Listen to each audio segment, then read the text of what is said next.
Enrica Morganti. So today we will continue with the session 3. Recording in progress. Led by Enrica. And in this opportunity, so we will finish the session 3.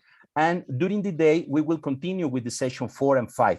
With this idea, so I would like to mention, as you heard, we are now recording the meeting. The purpose is publishing the discussions that we have in the case of the Wiesbaden group meeting. We consider at INEGI that we have a lot of interesting issues for sharing with the statistical community.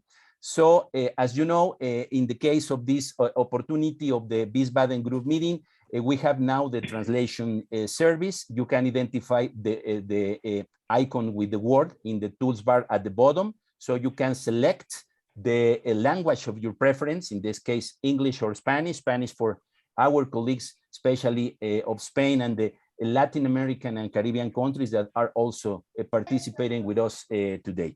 So no more from my side. I would like to give the floor to Enrica Morganti, our session leader in the case of the session 3. So Enrica, the floor is yours. Many thanks again, everyone. Okay, thank you, Gerardo. So welcome everybody. Today we will continue with this session 3 that is on innovations in statistical business registers, including new ways of interacting with users, and new products and new methodology that can be developed on the statistical business registers. And we have 2 papers today. So the first paper has been prepared by Cynthia Dux and Matthias Constantin from the Swiss Federal Statistical Office.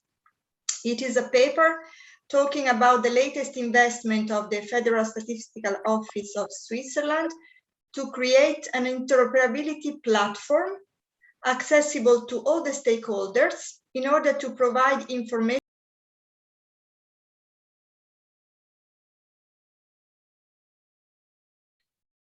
Sorry, Enrica is mute. I was muted since the beginning? No. Just right now. No, please go ahead, Enrica.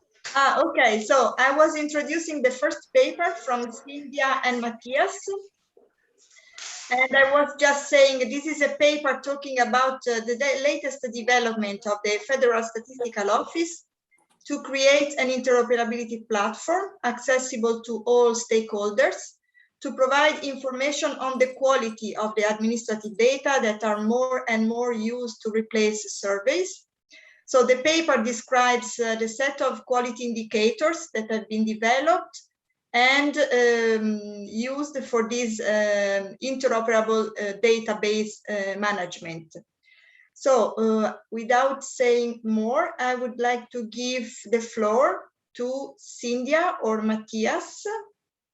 I don't know who will present the paper.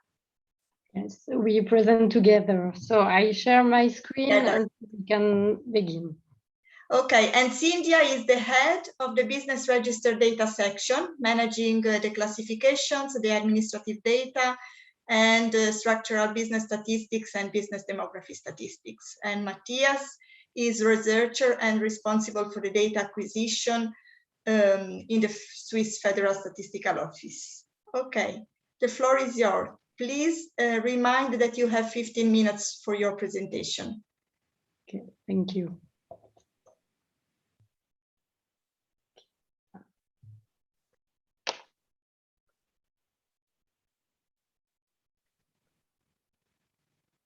Okay. So, estimados participantes, bienvenido a esta presentación sobre el proyecto de elaboración. Dear participants, welcome to this presentation regarding the project de calidad de los datos administrativos. Indicators of administrative data quality. Dear meeting participants, my name is Cynthia Dux from Swiss Federal Statistical Office, FSO.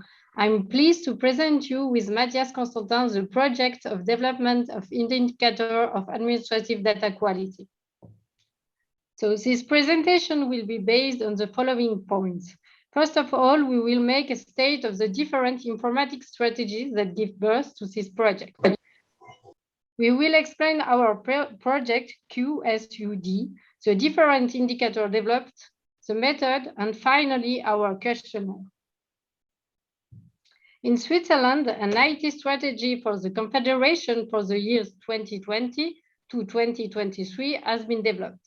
The priority of this strategy is to adapt the Confederation's IT to the operational needs and to support the digital transformation in the administration. One of the objectives of this strategy is to make the data management of the public authorities easier and more efficient through the multiple use of data. Individuals and companies will only have to provide certain data once. The aim of this program is to apply the once-only principle, so entering data only once. The Swiss e-government strategy is a subpart of this IT strategy for the Confederation. One of the objectives is to set up national basic services for digital transformation. This objective is under the authority of the FSO. The basic data defined at the federal level must also be made available to the public administration, so the states and municipalities. To do this, it's necessary to identify in which national master register or services the master data are managed. For example, for enterprises, we have business and enterprise register. The National Data Management Program, otherwise known NEDB, was launched in 2019. This program aims to encourage the multiple use of data in the long term. For this purpose, a data catalog will be developed which indicates where and in which quality the data are stored. An interoperability platform will be implemented and made available to all parties involved. Its name is I14Y. The Federal Statistical Office is responsible for the implementation of the NADB. In this slide, we see all parties concerned. The FSO manages the interoperability platform, and it's addressed to federal offices, states, and companies. Our sub-project named QSUD is a natural part of this program. The FSO has been tasked in this project to develop, in collaboration with other Swiss departments, a set of indicators to map the quality of the federal administration business data and to implement measures to ensure the quality of this data. In this context, it was agreed to examine how quality indicators for the authentication of natural persons in the context of identity and access management can also be transferred to enterprises. It was also requested to determine quality indicators for registry data sources. We will focus on the last part regarding development of quality indicators for registered data sources. After this little introduction, I'll let Matthias explain you how these indicators are developed. Thank you, Cynthia. I'll continue by presenting our reflection and the method we use to develop those indicators. We are still working on it, so basically it's work in progress. As a basis for our work, we use the method developed by Statistik Austria for the first register-based population census. This method can also be extended to other types of data, such as business register data, as it is modular and general enough. Our final objective is to get a global view of the data quality for each variable provided by the sources.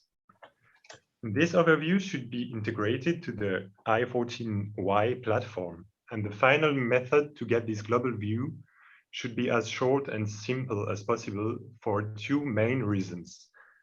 The first reason is that the administrative data providers are going to fill themselves the questionnaire to evaluate the quality, and it wouldn't be possible to ask them to answer a lot of questions about each variable. And the second one is that the users of the I14Y platform are going to see every step of the quality evaluation, and it should be easy to understand it.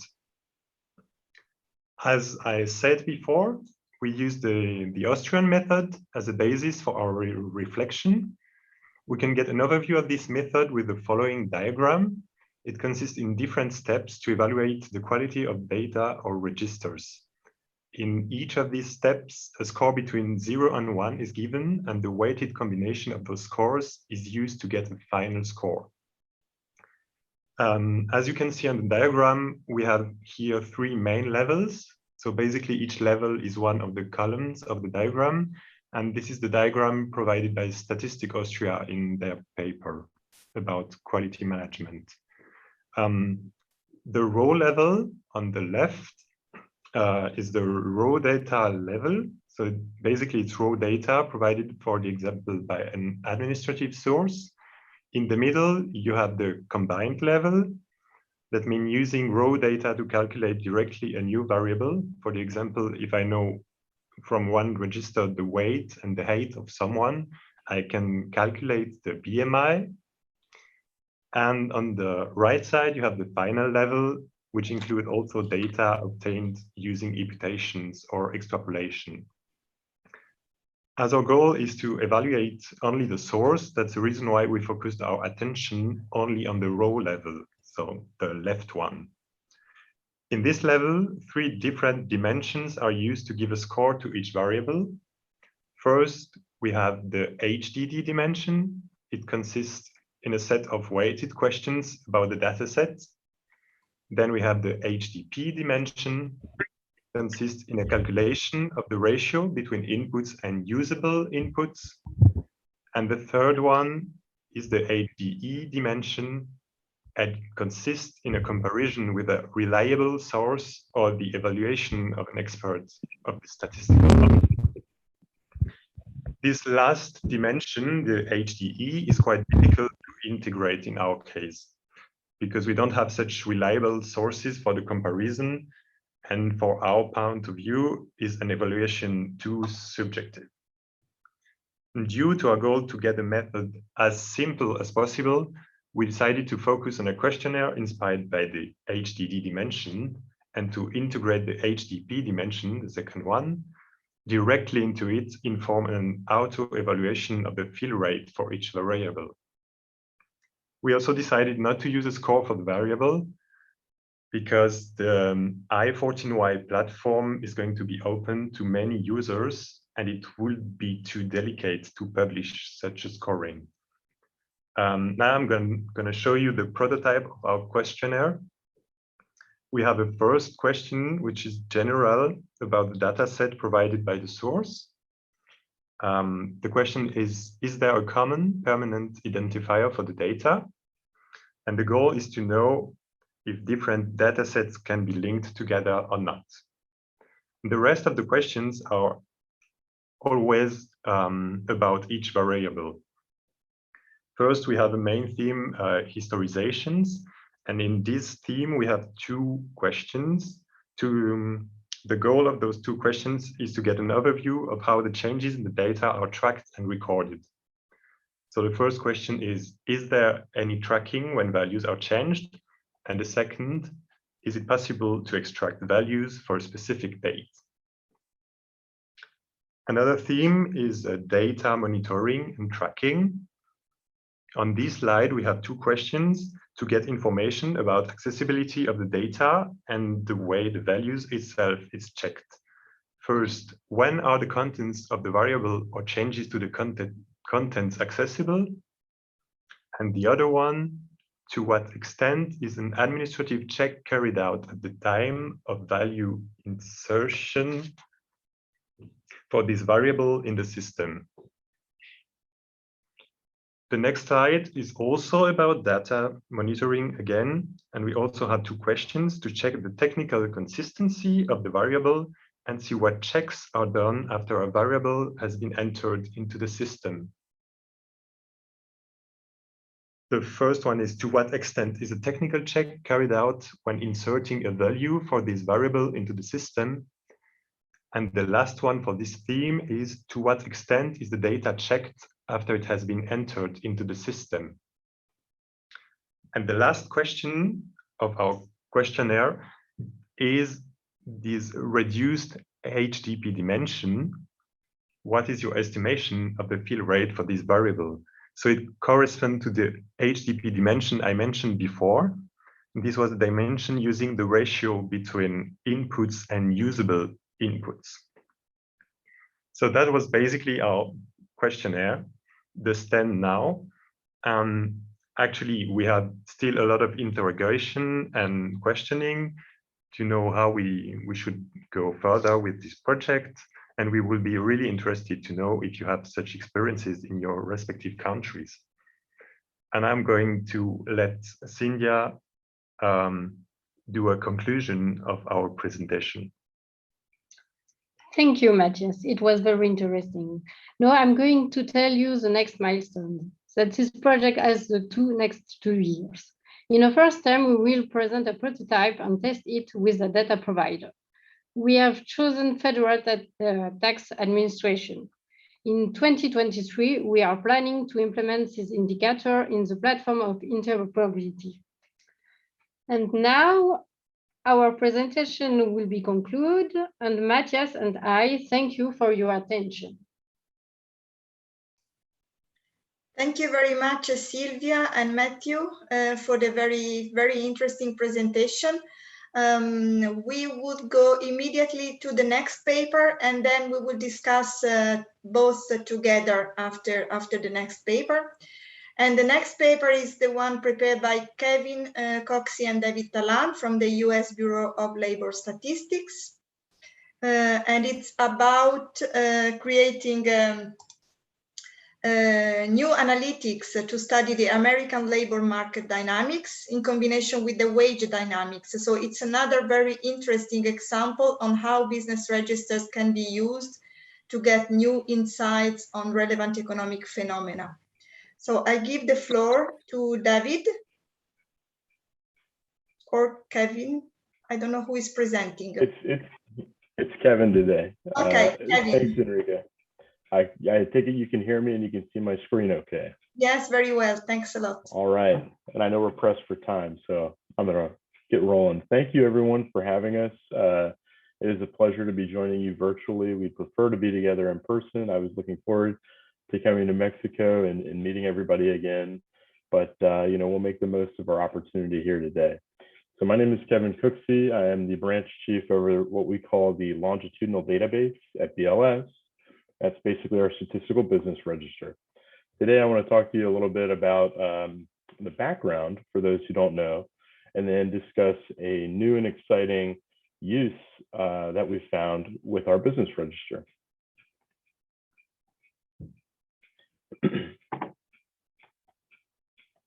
So what is our scope? Or our source is the QCW, the Quarterly Census of Employment and Wages, and that's a Fed-state cooperative that we operate at the Bureau of Labor Statistics, where we rely on the unemployment insurance tax filings from our state partners, and that includes Washington, D.C., Puerto Rico, and the Virgin Islands. We collect employment, wages, industry, geography, and administrative info, and that covers roughly 97% of businesses, and the establishment is the unit of analysis in our business register. So like I said, it's about 97% of employees on non-farm payrolls, and that comes out to about 10.8 million establishments. Total 10.4 million in the private sector and 300,000 in the public sector. As you know, that in the United States, that's a lot of workers. It's about 140 million workers, and 119 million of those are in the private sector. As I mentioned, basically our source is this unemployment insurance tax. We do have some exclusions, and those are notably the self-employed, unpaid family employees, some agricultural workers, student workers, elected officials, and members of the armed forces. And for a little bit of additional background about our structure and our history, our SBR includes legal name, trade name, doing business as, that kind of thing. Phone number, fax number, believe it or not. And one of our keys is the Federal Employee Identifier Number, EIN. And we use on a day-to-day basis our matching operations, the state UI, Unemployment Insurance Tax Number. We have the establishments identified as a single or a multiple or multi, and we identify that with what we call the reporting unit number, also known as a RUN. We also have information on ownership and nonprofit indicators. So we have in addition to the administrative data, we've got economic data, and it comes in on a quarterly basis, and that includes employment, total quarterly wages, taxable wages, the date of first and last positive employment. We have information on industry, and from 1990 to 2000, we used SIC, and then we converted we converted at that time to NAICS, but we do have historical information back to 1990 using NAICS, and we're preparing for NAICS 2022 right around the corner. We have rich geographic data on our register, including addresses, the UI, unemployment insurance tax address, the physical location address, and the mailing or other address. That comes in very useful as the sample frame.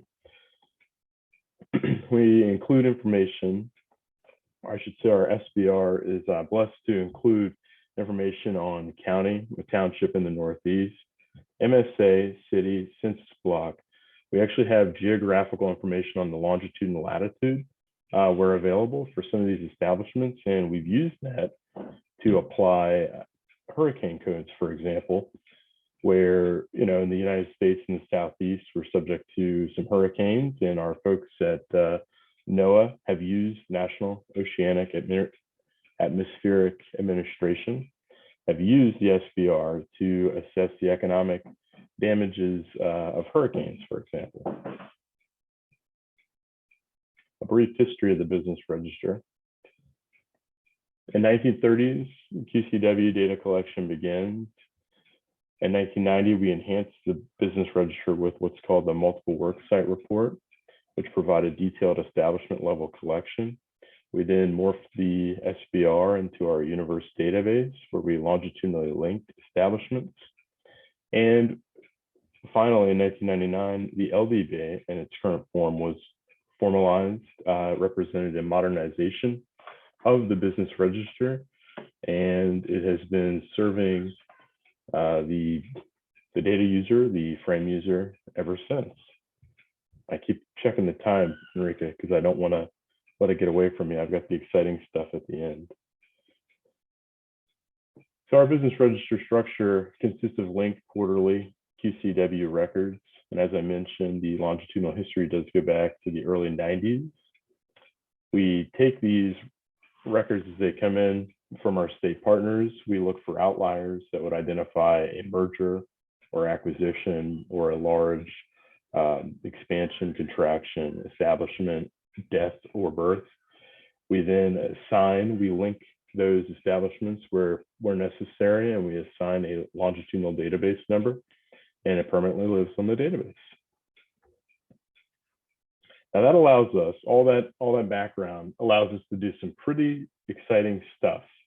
I think I shared some of our entrepreneurship measures at the last meeting, and today I'm going to talk about some of our recent research injecting a wage element into our published statistics that we derive from the SBR.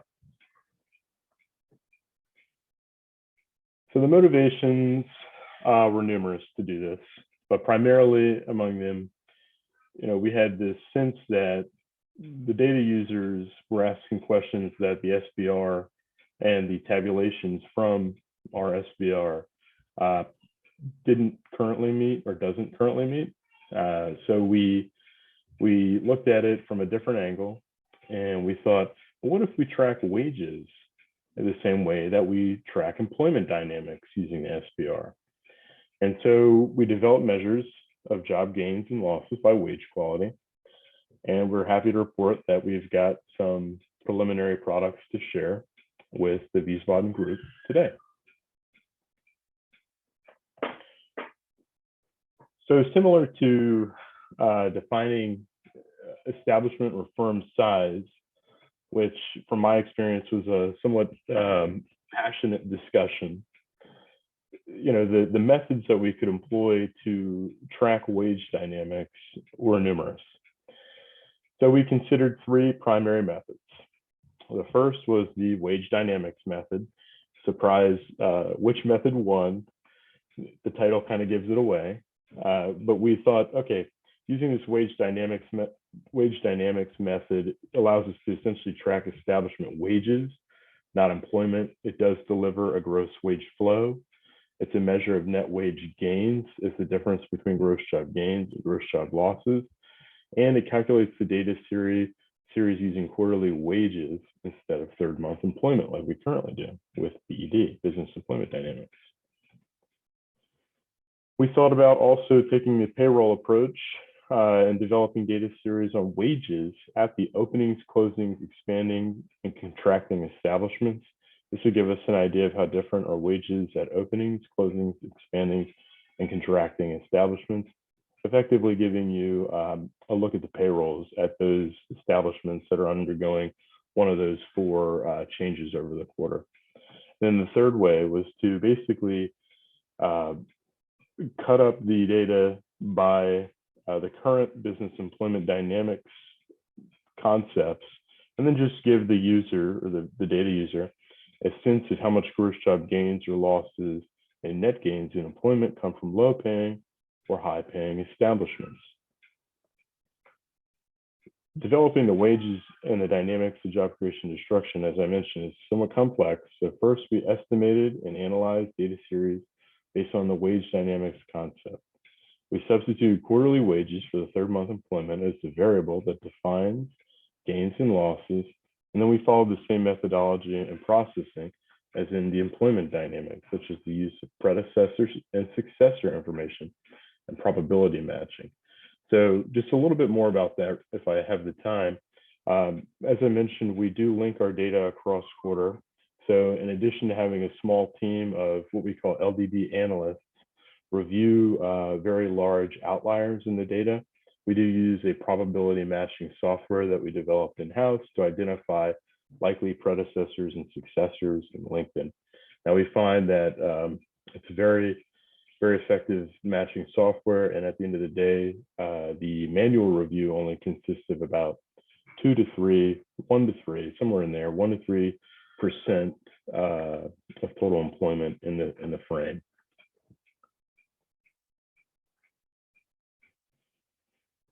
We published a paper in the ASA in the United States, American Statistical Association, and outlining the 3 methods. If anyone's interested, I'd be happy to share. But we noticed that the patterns in the rate of changes in wage gains and losses were similar to employment gains and losses. The level of wage gains and losses were substantially different than level of job gains and losses. And we'll kind of get into that.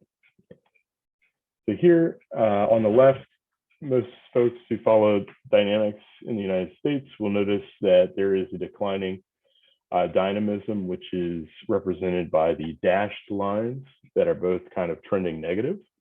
And that's just the employment levels that are going down over time. The sum of the 2 lines decreasing represents a reduction in dynamism. On the right, however, you've got annual gross wage gains and losses in millions of dollars. And you can see that that would indicate, in terms of wages, the economy in the United States is becoming more dynamic. The economists out there in the audience might be saying, well, Kevin, of course that makes sense because of this little thing called inflation. And they would be right. So when you adjust for inflation, or you only consider the rate of gross job gains and losses, you can see that both series, the employment on the left of the screen and the wages on the right, show similar patterns. And that's kind of what we would expect. So as I mentioned, the data series based on wage dynamics show the flow of wages and the monetary side of employment dynamics. These series will not add value. The second methodology I mentioned will not add value to what employment dynamics series currently provide in showing the dynamics in the labor market. So we selected the BED by wage class and combined it with data on the second method, which I think is technically the first method or third method in this slideshow, as the preferred method. Sorry for the confusion. So BED by wage classes. We basically took a quarter's snapshot of all the records that came in, and we broke it out into quarters or quartiles. So we have what we've established, the upper quartile in a given quarter are high paying jobs. The lower quartile are low paying jobs, and everybody in the inner quartile range is what we would call medium paying jobs. And when we took that data and we started graphing it and working with it, we noticed some interesting things. For example, kind of as you would expect, the upper quartile is in green, and it shows a slightly steeper slope than the other two wage groupings. And remember that this adjusts every quarter. So an establishment that was a high paying establishment last quarter and went out of business, it adjusts for that. So the upper quartile paying establishments, like I said, show a slightly higher slope than the medium and lower quartile establishments. However, when you take these series and you look at them as a ratio from upper to lower, we notice something that's somewhat counter-narrative, at least in the United States. You see this increasing upper to lower quartile wage ratio up until about what is 2014, early 2015. And so an increased trend in this number represents a widening wage dispersion or a reduction in inequality among high and low paying establishments. And the inflection represents a changing of the trend. And now on the more recent periods of the graph, you see that there's an increased equality among these wages and a reduction in the overall dispersion. So there's not a lot in the economic literature right now that indicates this or has picked up on this phenomenon. There were some state level estimates in the United States where researchers had access to the state's portion of our SBR and they were able to produce this, but we're happy to bring it to a national level. And I think it's remarkable. Another remarkable finding that we highlighted in the paper is that low paying establishments are pretty much the reason we have net positive employment. So you can see even in periods of recession in the United States, the low paying establishments, which are indicated in red, are above the origin in terms of total wages or employment, I'm sorry. And there's only one minor period in the depths of the Great Recession where these low paying establishments went negative. So they are a major boon to the economy, even though they may have this unfortunate moniker of a low paying establishment. And when you look at these as a percent of total employment, you can see that as well. The low paying establishments add to the overall economy more so maybe than high paying and medium paying establishments. And just on a final note, this is kind of taking it back to the high level look. You can see over the history of the series that's available in the SBR. You can see the performance of low paying establishments, high paying establishments, medium paying establishments. And you can see that the share of medium paying establishments has been on a general incline, while high paying establishments has been on a relative decline. We'll leave that to the policymakers to decide if that's a good thing or bad thing. I'm just happy to share the data with you today. So in summary, we presented research data on gross job gains, losses, and employment growth by wage class. The new data show that wage ratio after 2 decades of climbing worsened, and then it showed signs of improvement in 2014. We found that the series adds a lot of value to economic policymakers and academic researchers, and we encourage more innovative uses of the Statistical Business Register in the United States and, of course, internationally. Thank you for your attention. Again, I wish I could see everybody in person, but I'm happy to be here virtually. Thank you very much, Kevin, for the presentation. So let's open immediately the discussion on both papers, the paper presented by Cynthia and Matthias and the paper presented by Kevin. So let me have a look. Please raise your hand if you want to intervene or ask the floor in the chat.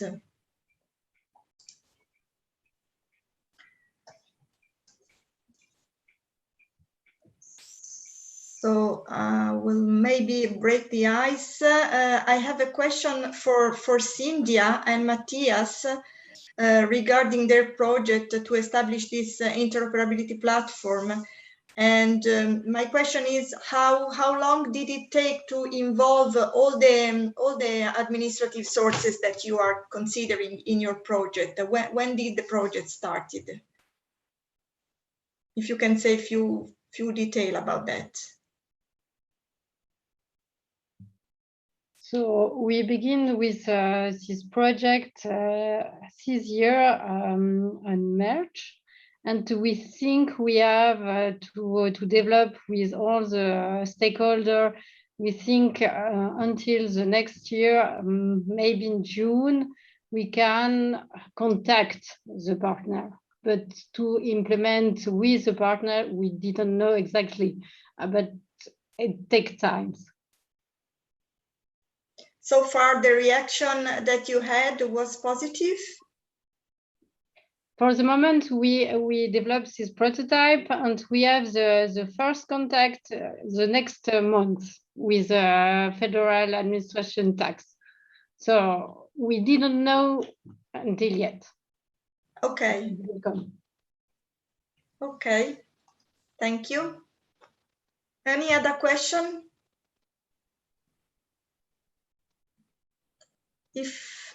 So I see Rico from Statistics Netherlands. Please, Rico. I was wondering whether there is no legislation behind this administration, so it should be obligated to provide all the information as 100% correct. Isn't that available in Switzerland?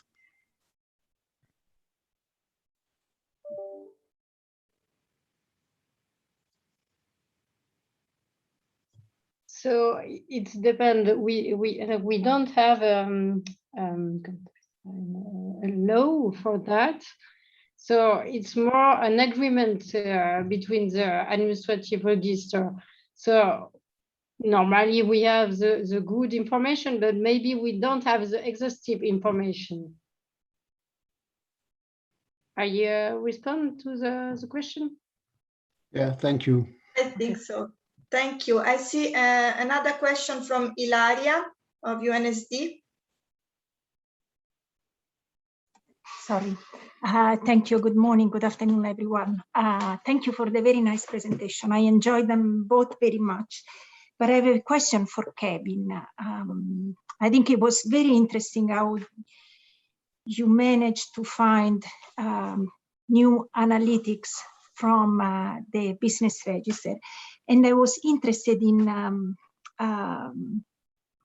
your view, since you have information on the longitudinal and latitudinal information on the establishment, have you thought, or is it possible to have also a spatial analysis of how the wages are distributed across the country, and maybe the impact could be further analyzed on the local community? I know this goes a little bit too far up in the analytical study, but I thought that you had the information to possibly see the spatial distribution of the wages, and if you thought about it. Thank you. Absolutely, and thank you for the question. So it's very intuitive of you, because that is kind of, the what's next for us.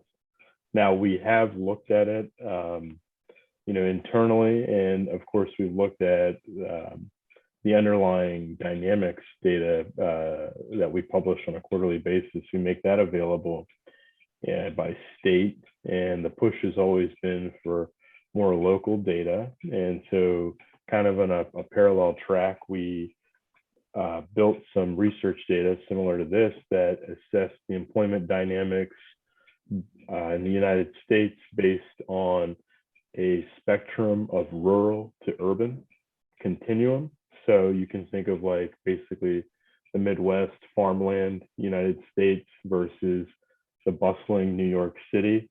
So I know in that output, we found that basically, as you might expect, most, if not all, in real terms, dynamism occurs in these larger cities. I suspect that you'd find a similar pattern with wages, but I guess my teaser would be we'll have to wait to see, because we do want to put out lower level detailed geographic data to provide that kind of insight to the data user. But you know, sadly, there's only enough time in the day, so you know we've got to kind of do it step by step. So we hope to put this out on the BLS web over the coming year as research data, and then break it down certainly to the state level, and then from there maybe even lower. But that would be kind of a reach goal for us at some point in the future. But thank you for the question. Thanks a lot. Maybe we have still a few minutes for another couple of questions, if someone has other. I was curious, Kevin, regarding your findings. So low-paying establishments are the one who show the highest employment growth, even during these downturns. Do you have a kind of economic explanation, or do you think your policymakers will use this information for some policy actions? So I'll just say, you know, this is mostly an opinion and not in a representation of the Bureau of Labor Statistics, but we know that a similar pattern where you have the relative on a spectrum, you have, you know, one side is more of an addition to the economy. We've seen a similar pattern in terms of young and old establishments, right? So we know that the very young firms or establishments are basically the net job producers. And so I think it goes hand in hand that the youngest firms or establishments would also, in terms of a statistical distribution, tend to be the lower paying establishments. And just the second thing is, you know, payroll or wages are or could be considered a major barrier to entry. So you would expect maybe more dynamism in the lower paying jobs, in the lower paying establishments. They're easier to start up. There's maybe less of a commitment over time.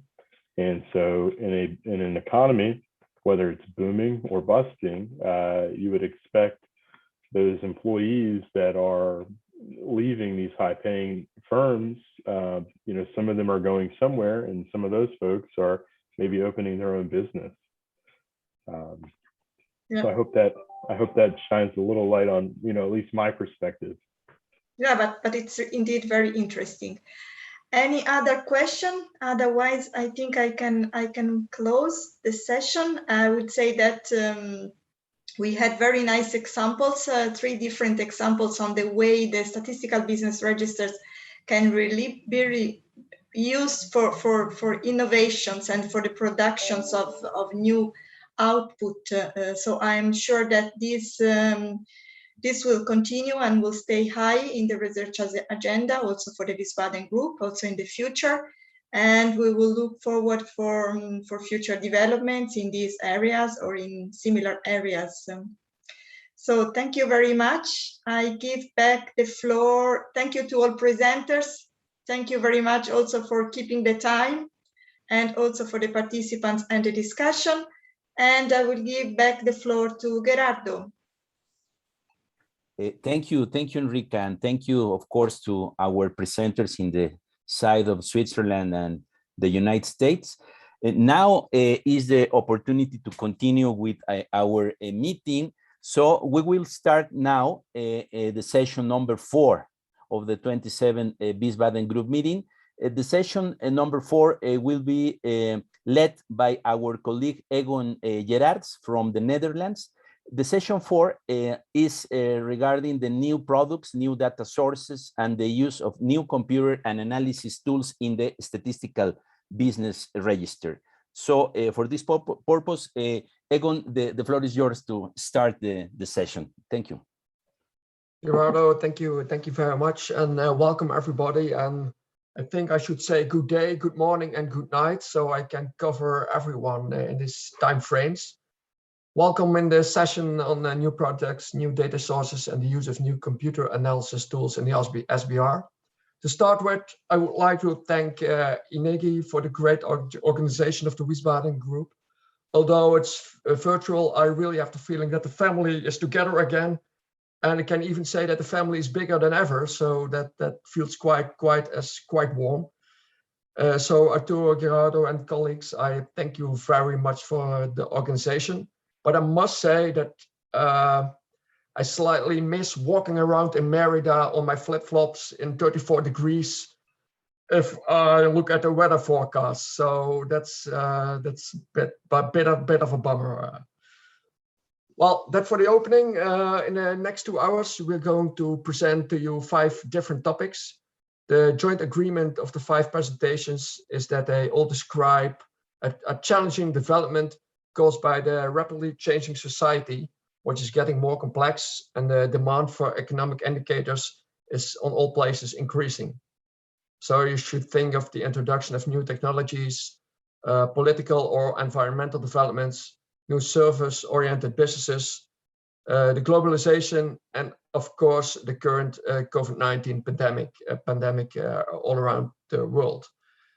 These are activities that all have a huge impact on our economies. Well, my name is Egon Gerards, and I'm the director of the Statistical Business Register at Statistics Netherlands. And it really feels like an honor to chair this session today. One small warning, it's around 3 p.m. in the Netherlands. So it's possible that my children will walk in to see why I'm speaking English and not Dutch. So that's a slight warning beforehand. For this session, we have 2 sets of presentations. We have 3 presentations before the break and 2 after the break. And each presentation will take a maximum of 50 minutes. And I'll try to be very strict on that. There's time for questions and discussion after the first 3 presentations, and again after the last 2 presentations. And well, I don't think I need to take longer for the introduction, so I would like to ask the first presenter, Anne from Statistics Norway, to start her presentation when that is possible. And she's going to give a presentation on a generic solution for statistical business registers. And Anne, while you're opening the presentation, I will shortly introduce you. Anne is an IT expert working in the International Development Cooperation Division of Statistics Norway. And she has more than 20 years of experience in Statistics Norway and has worked with business registers in a number of countries in Africa and Asia. And I was a little bit overthrown yesterday by the fact that at this moment she's working in Kyrgyzstan. So Anne, welcome, and the floor is yours. Thank you, Egon, and for that nice presentation. Okay, so the most important thing about me is that sitting here in my hotel room in Bishkek and implementing this software that I'm going to talk about now. And I do have a very busy but interesting time. It's always fun to see other countries. And I'm trying to switch to the next slide. I'll just start like this. Okay, so the background for this project. Like Egon said, I have been working for the International Development Department of Statistics Norway. That means we have partners in mostly in Africa and former Soviet Union, where we try to do capacity building. And I think that in been maybe working around like 15, 20 countries so far. And sooner or later, most of them will ask for help to establish a business register. And we did it sometimes some years ago, starting from scratch every time. But then what I see as a standard was created first by the African Development Bank, had these guidelines for building statistical business registers in Africa. And then a couple of years later, UNECE came up with the guidelines on statistical business register. And the way I see it is that these two guidelines, they constitute kind of a standard that was, so now it's possible to build something that is reusable and generic.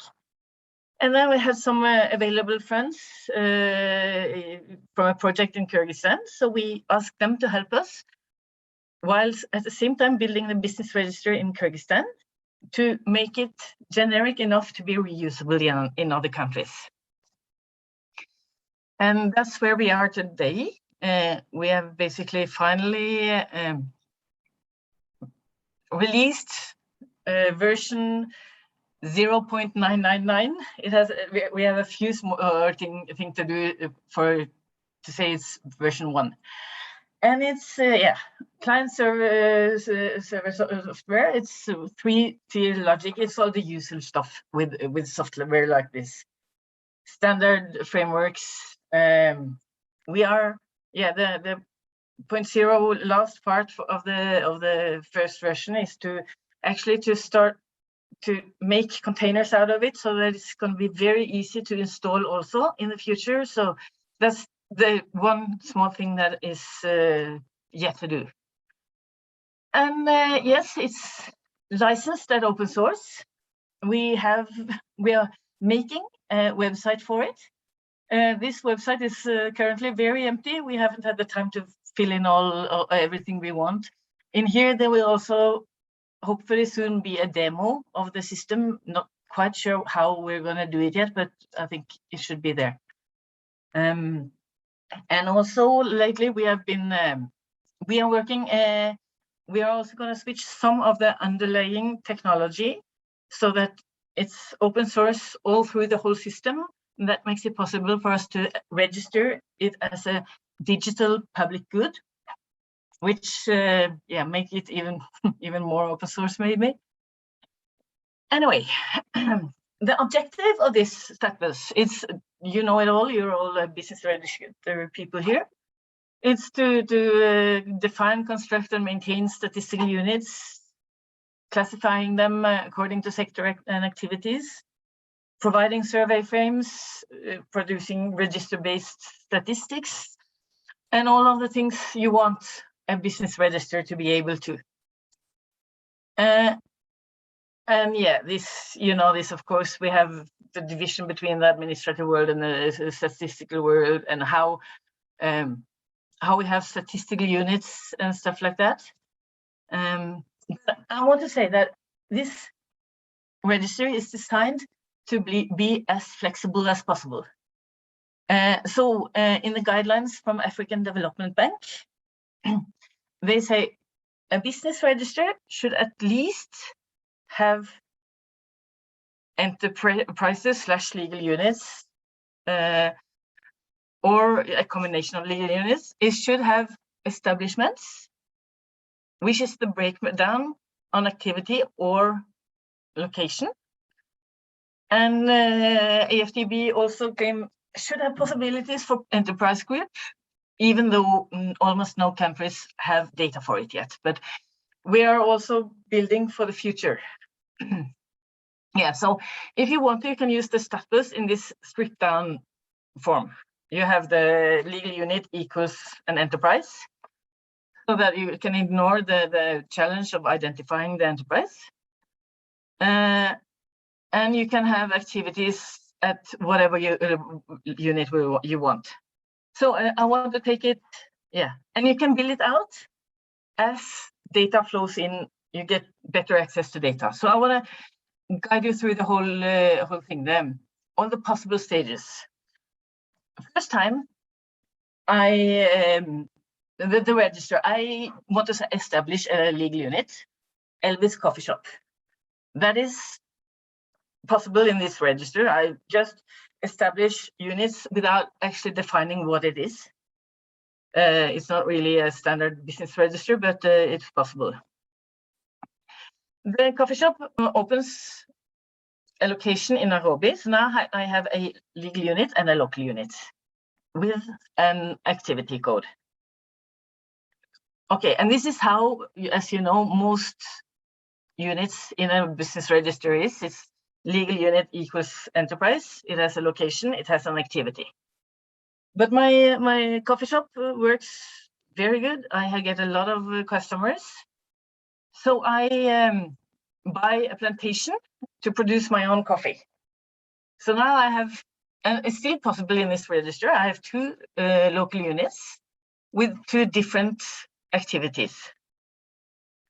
In my coffee plantation, I also want to grow spices. So now I have basically all in all 3 L cows, 2 local units, and still the 1 legal unit, which is the same as an enterprise by now. And still I am very successful. So I open a coffee shop in Mombasa with an activity. And it's getting bigger. So now Elvis decides to open up a ancillary unit. So Priscilla Properties, which is basically, ancillary activities. And as you can see now, we have established 2 legal units in 1 enterprise.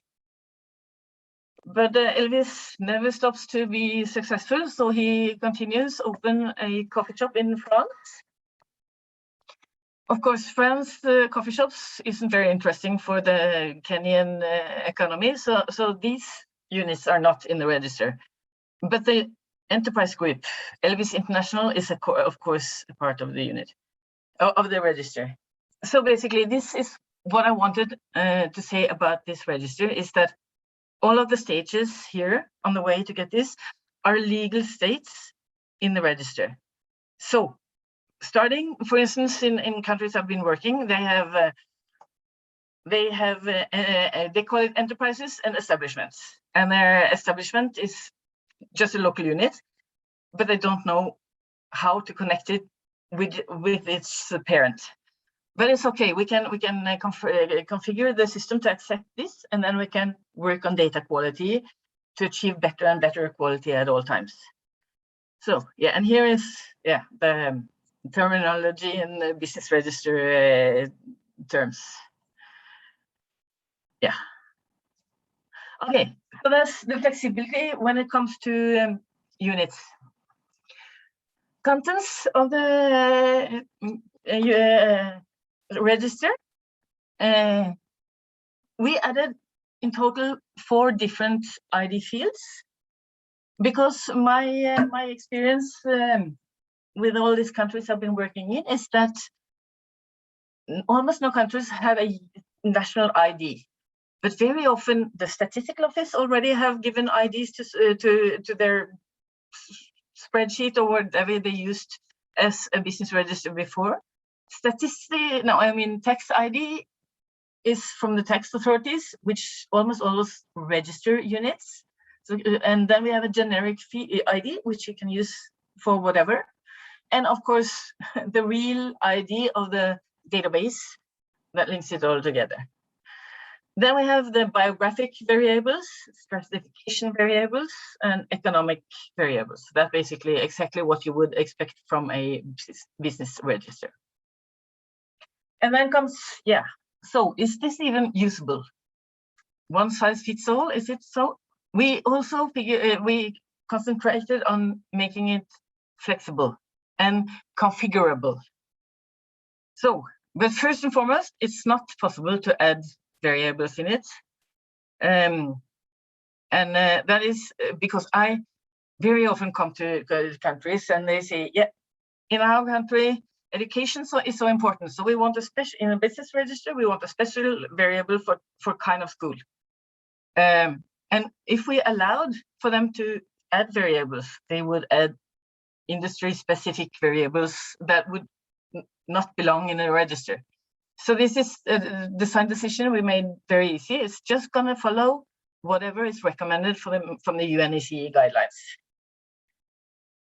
And yeah, as I said, with the big Elvis thing, you can have discretionary complexity for the units. And then you have features can be activated or deactivated as you want. You can say that, okay, a name, a unit always have to have a name, but does it have to have an address? Yes, no. We can configure also that maybe it has to be a regional code, but we don't exactly know where in the region. Does it have to have an activity, etc.? All of these variables can be mandatory or not according to the configuration. And of course, all the classifications have country-specific content. So you have region, you have NACE or ISIC, you have legal forms, all of this is country-specific. And we can add quality criteria. For instance, here in Kyrgyzstan, they have a ID number with control digits on the end. We can add that as a quality criteria. And we designed it so that currently the master version of the business register have 3 languages on the website. It's Kyrgyz, Russian, and English. I'm planning to travel to Morocco soon, so then I assume it will be French, Arabic, and English. Maybe it's up to them. They decide. You can change it as you want to. Okay, so that was the system. I want to stress also that actually having an IT platform with software like this doesn't make it easy to establish a business register, of course. Yeah, I will come back to that. But yeah, the main problems when you use this system is, first and foremost, lack of administrative sources. I've been to countries where they want to use a 8-year-old business census as the basis for a business register. And that just, to me, doesn't make sense. We have to have administrative sources. And given that you actually managed to make an MOU with the administrative sources, also very often you don't get the data even if you have the MOU. And then it's the lack of ID, national ID for businesses. It's so hard, it's so easy to establish duplicates when you don't have an ID. So that's a big problem. And yeah, data quality is always a big challenge. Then also the NSOs that we visit, they don't really plan on spending a lot of human power on this keeping it updated. I think that in Statistics Norway, there are like 10, 15 people working on the business register more or less constantly. In the countries I travel to, it's often 2 max.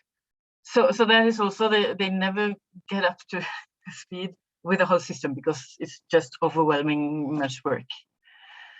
Yeah, so this is just an overview when I travel and establish this budget, this project. We have, first we have a lot of, as I say in the bottom of the pages, an activity is a study visit or a mission in my world. So basically, subject matter area, at least 2 activities, maybe more, maybe even send them to conferences like this. And then fact-finding and analysis of data sources is another study visit or mission. And we need to establish data exchange with administrative sources, which often take years. And we need workshops on how to use the system. Like I said, it's flexible, but we need to know, okay, will we allow there not to be addresses to units? Will we allow a local unit to exist without being a part of a legal unit, etc.? And we have made a generic documentation of what has to be documented or how to write the guidelines for this specific this implementation, but it has to be done by the NSO where we use it. And yeah, setting up a system, import of data, and training. So even though it's now, we have a very simple software, it's not an easy fix. I would say when we plan a business register project as Statistics Norway, I would say, yeah, let's say 2 years to get it established. And yeah, this is a typical business register system. And I just, again, want to stress here, it comes from the external sources. You do data checking and editing into the business register, and then you draw samples, reports, etc. Blah blah blah. This is how it's very. I'm sorry to interrupt you. Can you finish up in 1 minute, please? Yes, sure. Okay, so human sources in pink boxes. That's more like how it is in real life. Okay, so the future plans. Like I said, we have almost released version 1.0, and we are currently implementing in various countries here in Kyrgyzstan, Kenya, Ghana, Uganda, Ukraine, Morocco, together with Denmark statistics. So we have already a lot to do. We have established a cooperation, kind of to overview the system with the African Union and Statistics Sweden. And we have started planning version 2.0, which we expect to get fund from rather easily. What's that? Thank you. That was 1 minute. Superb. Thank you. And thank you very much for this very interesting presentation and the great topic you address. I should say that StatBus really looks very, very promising. Also, looking at the countries you have already introduced it. Well, the discussions and questions are slightly later in the program, so please save yourself for those questions. Now we swiftly go to the next presentation in this block, and the presentation is given by a venue from New Zealand on the more timely data to measure the impact of COVID-19 on the New Zealand economy. Can you please start up your presentation? And also for your short introduction, Venue works at Statistics New Zealand. He's a senior design and analyst with the SBR team. And he's also responsible for exploring new data sources for the SBR maintenance and designing new insights using the SBR data. Also nice to mention is that he's involved in a new project for establishing a register-based statistical system by integrating the business register, location register, and the people register. And that sounds like a very good topic for the next Wiesbaden group. So, well, Venue, please start your presentation.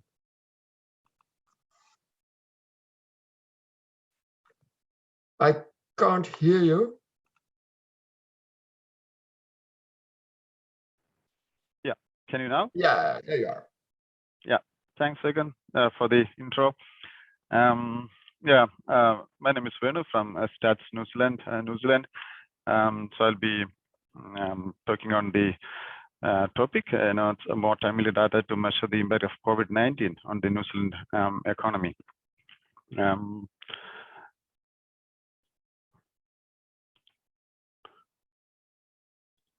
So I'll give a bit of background before I start about the COVID situation here. We had the first countrywide lockdown in March 2020 for 4 weeks, and the government announced resurgent support payments for business to compensate income loss based on reduction in sales during lockdown period, and also announced wage subsidy program to pay to employees to keep the employment going, so that we don't have huge employment loss and big jump in unemployment rate.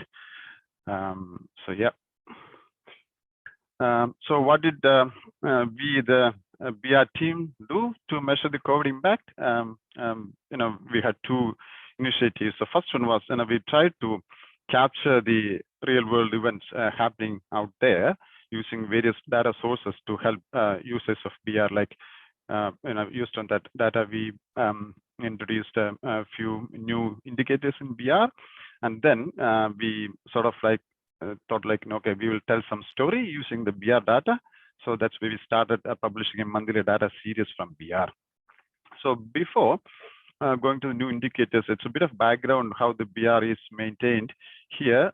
Mainly it's by the admin data, so source from the taxation department, and yeah, the annual tax returns and employment data, sales data. So with those ones, we currently have approximately 30 indicators, which is giving which one is a group, group top enterprise, or the balance of payment indicator, and overseas interest, and research and development indicator. Those kind of things actually. So the new indicators, currently we have around 7 or 8 new indicators. The reason for new indicators is like, Stats New Zealand produce a range of statistics that measures economic output of businesses across industries and region. While published in their own right, these stats are also used to produce GDP as well, our key economic measure.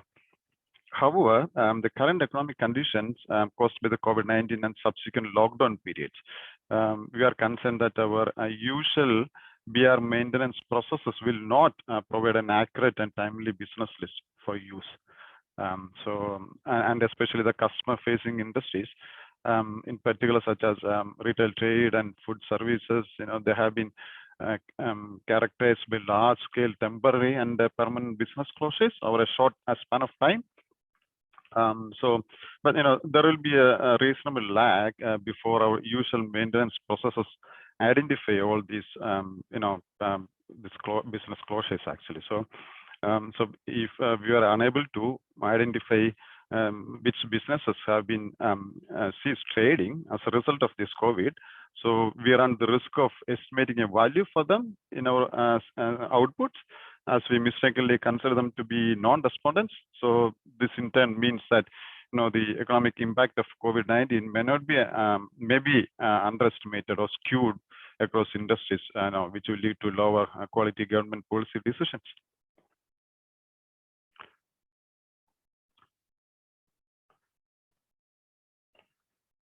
Is my this stuck? Well, I don't see your presentation move. We're still on the first slide. Wow, now it works. Okay. Yes. Yeah. Okay. So when the lockdown was declared, sorry, I think it's yeah, this one. So new indicators, I talked about this one. So we have various indicators. So I'll just go through the some of the indicators now. How we implemented it. The first one was the essential services business. This actually like when the lockdown was declared, the Ministry of Business identified the industries in essential services which could operate during lockdown. So based on a list of industries supplied by the ministry, we were able to estimate the number of essential businesses and jobs in total. And we had around 97,000 enterprises, which is basically around 15% of all businesses belonging to these essential services. So for those enterprises, you would see the newly set up COVID-19 indicator here, which is set to yes if that business is categorized to that particular industry. And the next one is the wage subsidy. So the two indicators for round 1 and round 2 wage subsidies for businesses, and those were you can see those two. And this wage subsidy program was administered by Minister of Social Development. So we got the list from Social Development Ministry of all the enterprises which availed the wage subsidy program.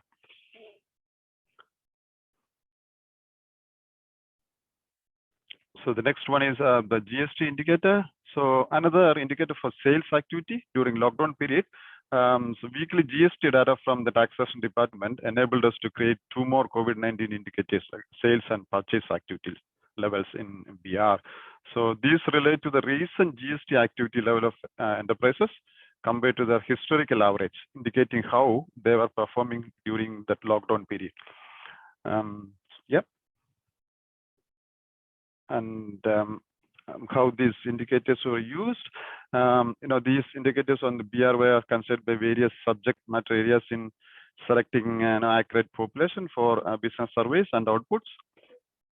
They also contributed to the adjustment of existing statistical production processes, such as imputation, modeling, and editing, which were at times found not to be fit for purpose, in a period of such economic volatility.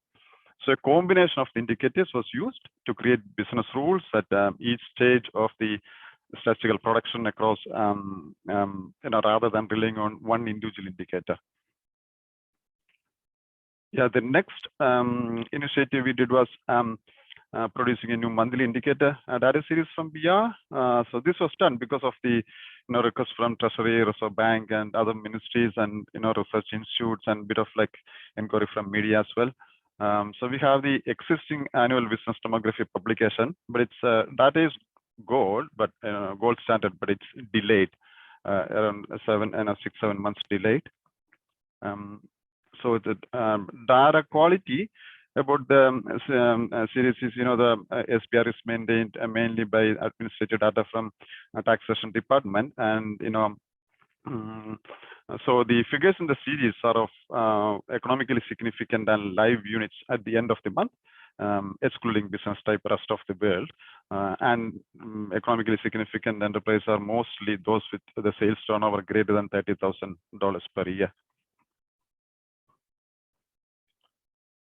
So this is sort of like a case study. The graph shows enterprise count and employee count series during the global financial crisis, which we all know. So because we had the series starting from 2000 January onwards till the the current month. So I just checked the series how it reflected the GFC. So we can see, like we all know, like the GFC happened in November 2008. And then it continued for some time. So enterprise count started decreasing from early 2009, and then the trend continued till around 2012, and then slowly started going up. The green line, the blue line here, so that's the enterprise count, and this one, the red one, is an independent series, employee count series published by another section. So that's also I overlaid here to show, that also indicates the same trend as the enterprise count.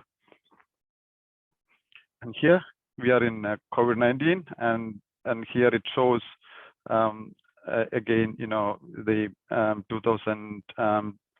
the second quarter of 2020 slowly started coming down, and then we did have a long lockdown period, so it didn't last long, so it started coming up again in early 2021. And then we have the enterprise entry and exit. So entry means unit coming into the current reference period, and exit is just the opposite. So yeah, it's not the births and deaths as such. It's in the business demography series. This is again the entry series in during the global financial crisis. So we can see 2008 is slowly coming down and then slowly picking up by 2012. So less number of births during that period. And then the same series, entry series in COVID-19 as well. So this is where it slowly started coming down, but in a twist, then it started picking up again. So that's a 6-monthly average trend line. And then the new series is used. The demand for the monthly series was ever increasing since the COVID-19 pandemic started, especially details of business closures by industry and region. And that's for the policy decisions by the government to support businesses and regional economy. We have some future work in progress, and we are exploring more data. And one is electronic card transactions data, which is merchant terminal level data. We get it daily. It's to check whether the business is still operating. it's still work in progress, and hopefully we'll have some good out of that actually. And we are also working on some additional series, which is by industry and then by region and then by births, and not births but entry and exit as well. And there are some references links for the existing business demography and the current series which I mentioned. And then we put a new portal which is exclusively for COVID-19 data, which is called COVID-19 data portal. Yeah, thank you so much for listening. And thank you for the great presentation you just gave, and the great steps you and Statistics New Zealand took during the chaotic COVID times. I think that you took great innovational steps at that moment in those times. So I even read that you were speeding up publications. So I think that's great steps you took. And to the rest, I would say be patient with all your questions, because now we are going to the third presentation. And after that, we are going to answer all questions and open the floor for discussion on the three topics that are presented now. So the next presentation is from Rico Konen from Statistical Netherlands. So Rico, please open up your presentation and then I will give a short introduction of you. Rico is going to give a presentation on the Dutch initiatives in web scraping and machine learning. And most of you perhaps know Rico. He's a member of the Wiesbaden group since 2012.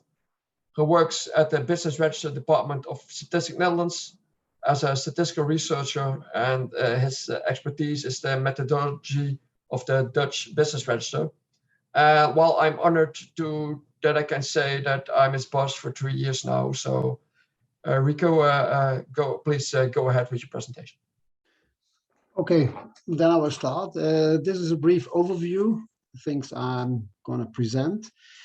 Okay, I'll start with something telling you about web scraping enterprise characteristics, because this is where we talk about when we talk about web scraping in this context. A little bit about the architecture, about the general processes of web scraping. I try to explain a little bit the idea of web scraping by giving you an example. Then maybe come back to the challenges of web scraping and a short list of international cooperation in this field of interest. So I start with, okay, should I click? Okay, okay, so this is working, okay. So about 9 years ago, we had a high-level group for strategic developments in business architecture and statistics. And this group already predicted, so it was not rocket science, that there are lots of sources of big data, and it will grow and grow further and further in the coming years. So now we are 9 years later, and it has grown more and more data become available. And the message was, use this data. Use this data to make statistics. Try to integrate this information by and try to find some tooling, try to define some methodology, try to investigate the limitations, what is going on. This was all several years ago. And about 5 years ago, Statistics Netherlands and some other European countries try to work together in a project and in the SNET of big data that was, and try to overcome these drawbacks and provide answers for everybody. So it was a very important SNET at that time. Okay, yeah, of course, everybody is looking for new sources, and the internet, yeah, is more or less an obvious source to scrape information from, because yeah, the information is already there, and the data is already there. So you don't have to spend a lot of effort in collecting data. So this is the huge advantage, of course. So the task in the past years was fine-tuning, define methodology, and investigate the limitations. Now we are in 2021, and these three challenges have been investigated and are more or less, known what to do about it, because tooling is there available a lot. There are a lot of tooling to scrape websites. There is methodology developed. One of them is, for example, these national language program, or the application of the random forest technique to classify enterprise characteristics. So this is very important when it comes to this web scraping business. So okay, but also some limitations in terms of copyright, in terms of certain websites, in terms of legal aspects in this respect. They all have been addressed in the past years, and now there are protocols developed that makes it possible also for our statistical office to scrape websites of enterprises. So okay, so yeah, the web scraping and some methodologies are not so exciting anymore as they were a few years ago, because nowadays you can find a lot of examples or tutorials on the internet, on YouTube. If you just Google or type the word web scraping into YouTube, then you get a complete tutorial, what's it all about and how you can do it and what's the technical background of it. And this is coming very handy because, yeah, in this way you don't have to, it's easy accessible. So let's see. So the international cooperation in the big data SNet has not finished yet. There is a new big SNet coming up, where the work about deriving new enterprise characteristic for experimental statistics, I must say, will continue, and that's in the TSS Win, and that's is the what is called the Trusted Smart Statistics Web Intelligence Network. And a link to the description about the work done in this project is available on my last sheet, so you can always look it up furthermore or get it into more detail. At this moment, okay, as I said, many work has been done, much models have been provided, much methodology has been distributed, and there is even, in one of these big data, is even developed complete reference architecture from what kind of process do you need to make a scrape more or less successful. So, and this is this model, and for this model you need, of course, websites of enterprises, and therefore is the first part. This URL searcher is a very important process, because the better your websites of your populations are, the better is the outcome and the results. So furthermore, you need a scraper. Also, this is a technical tool just to scrape the information and put it into database and structure the data. So, and these two repositories are in the yellow databases. If you have scraped this information, you have organized this information, then you only have HTML information, and this is full of it's rather unstructured text information. And to structure this in text information, you need to prepare your data, and therefore you got these processes on on the third swim lane, I would say. So for example, you have to clean up, you have to apply some word filters, you have to parse your data, maybe some specific lemmatization. That means that that you have to give much more meaning to the text you have found on the internet, on the website, I would say, because in each language there are special words detectable that needs extra treatment. And so in the end, what you should get is, of course, an organized and structured data set of information where you have your enterprise, where you have your URL, and where you have your filtered words, and they call this the features, I must say. So then in the last part, there is, of course, the biggest challenge, because then you have to classify these kind of words, these type of words, as these, you have to combine these words into a real classification. Yeah, and I will tell you more about that in just a minute. Oh, so in the example, I'll try to explain that. Okay, so all this type of work, except the analysis, of course, this can be rather lots of work, but it is also possible to just buy this from a commercial data provider, and this is what Statistics Netherlands did in the past.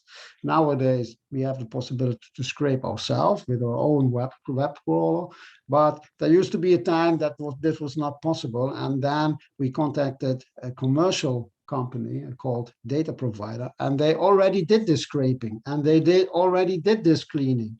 So, and I search on the internet now, and there were nowadays in 2021 there are many companies who offer this type of service. So I'm sure that that a similar company can be found in many different countries, and you could contact them, and they provide you a prepared data set and URL of the enterprises, and you can apply your own analysis in order to derive enterprise characteristics.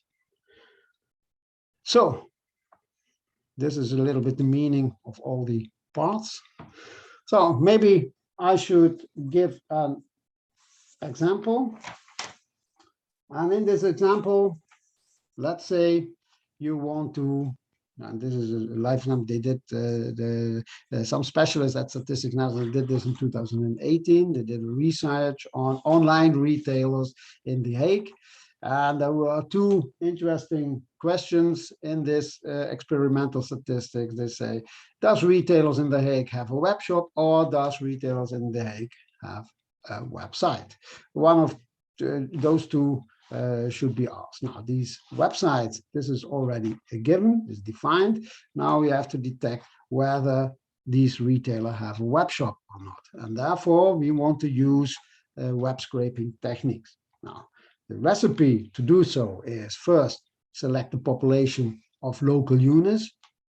And that's, of course, where the statistical business register is coming into. Then the second part is you have to find the correct URL with the retailer, so you can get information from Statistics Netherlands in 2018 used the information from the company Data Provider. Then scrape the website. Oh, also this was provided by Data Provider, but what we had to do is we had to define features first, and this is the work from the statistical office, where you have to get some feeling to define some keywords and features and assign some scores to delineate this characteristic. So And therefore, you could also use the random forest technique. Okay, so let's see how this works. This is the result after all the automatic procedures have come into place. And you see, of course, an enterprise number. We have a local unit here, and each local unit has a URL. These are 200 retailers in The Hague that define our training set. And the training set is very important because in this training set, we have investigated what it means to be a what it means to have to be a web shop. So, and we try to delineate now a web shop from certain words we have counted from the website after scraping. So, and these are the words in the columns. You see all the words they have delineated, they have found, that define, that are distinctive enough, that define the largest possibility to have a web shop in this for this local unit. So, and in the rows and in the columns, you can see the numbers, and the numbers are the occurrences of these words. It's just a frequency count. Now, and after you have put this into a run result, you can create a decision tree. And these decision trees, from the words and the features you have detected, they are created by a technique called the random forest tree. And it's not a random forest for nothing. This is one tree, but of course, there are created many random trees by this technique. And you can see here, what you see is the orange path from the words they detect. Is it likely to be a web shop or not? Then you get orange. And if you get blue, then you are a web shop because there is a lot of information from the features we can derive that you are most likely a web shop. Yeah. Okay. Rico, can you round up in 2 minutes? Can you round up in 2 minutes, please? Okay. Yeah. Okay. And this tree is just one out of a few hundred trees you can walk through, and you can do this on the training set. So after you have trained, of course, this set, then you can apply this for the complete population, and then you can make your output. So, but what are the challenges? Yeah, the challenges is, of course, is find the URLs of the enterprises, define the right features and keywords for to prepare for classifications, and select the population to train your model. Your training set is one of the most important parts. So, yeah, international cooperation. I provided a list also in my paper that for our upcoming or important topics where different participants are cooperating and bound their forces in order to move forward in this field of interest. And yeah, I have good feeling about this, that you can that it will be of great advantage for our statistics for now and in the future. That was it. I'm ready. Rico, thank you. Thank you for the good presentation and to the nice description of the activities we are conducting at Statistic Netherlands. And of course, all three of you, thank you for the presentations. In the last 45 minutes, we've seen presentations on a generic solution for statistical business registers, more timely data to measure the impact of COVID-19 on the New Zealand economy, and the Dutch initiatives on the web scraping and machine learning. So I would now like to open the floor for questions and discussion. It's always nice to have first someone who asks the first question. Simon, please ask your question. I can't hear you, sorry.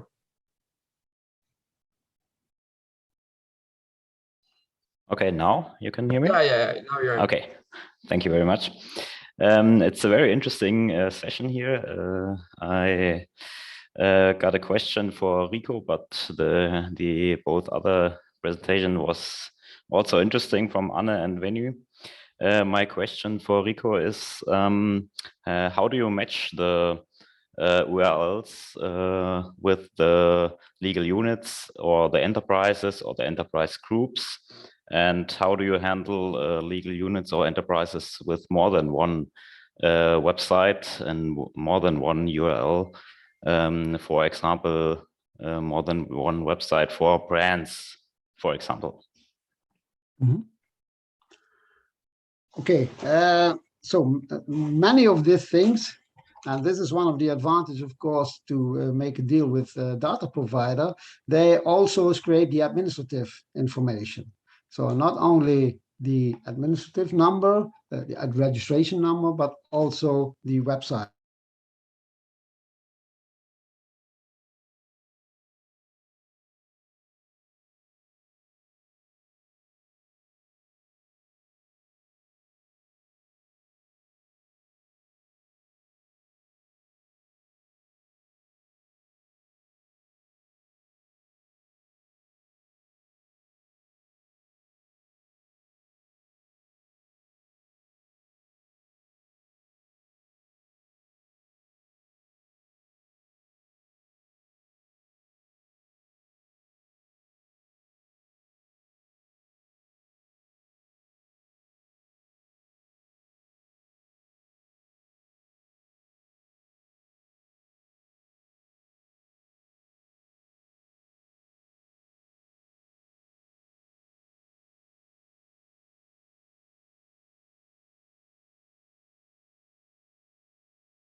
Recording I've in been progress. working for a long time in many countries, also with Status, not only the other registers. And then came Corona, so I haven't really finished in a country yet. But my plans nowadays, now that I've gained experience and work closely with both Statistics Sweden and Denmark, is basically, yeah, the most important, I believe, is to have administrative sources. I did see it was some kind of a presentation yesterday about census versus statistical sources. I had no way of getting here. I was busy doing all the stuff, but that would be very interesting because almost every country wants to use a census. And I'm thinking, then you have a dead register. Anyway, to answer your question, it's to establish sources. When if it is based on a census, I think it has to be, one thing is a relatively new census, of course, but if it's possible to design the census with the eye of making a business register, that's right. But then also, it's very many of the countries have a lot of classifications that are not very standard. So we have been working a lot with classifications, like legal forms and all of this thing, and it takes some time, and then also find out how to convert the old data, whatever they are from.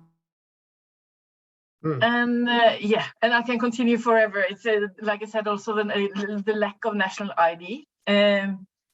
I do have fun. We do have funds as Statistics Norway now for kind of trying to use some hash function or something to use name and other variables to identify duplicates, but it's hard to find the time for it. But these things, and yes, as I said, also the fact that you always underestimate the work of a business register, keeping it updated.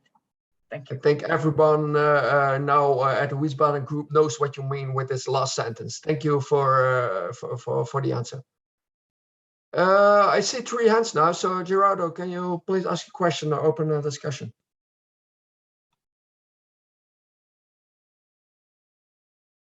Gracias, Egon. Voy a hablar en español ahora.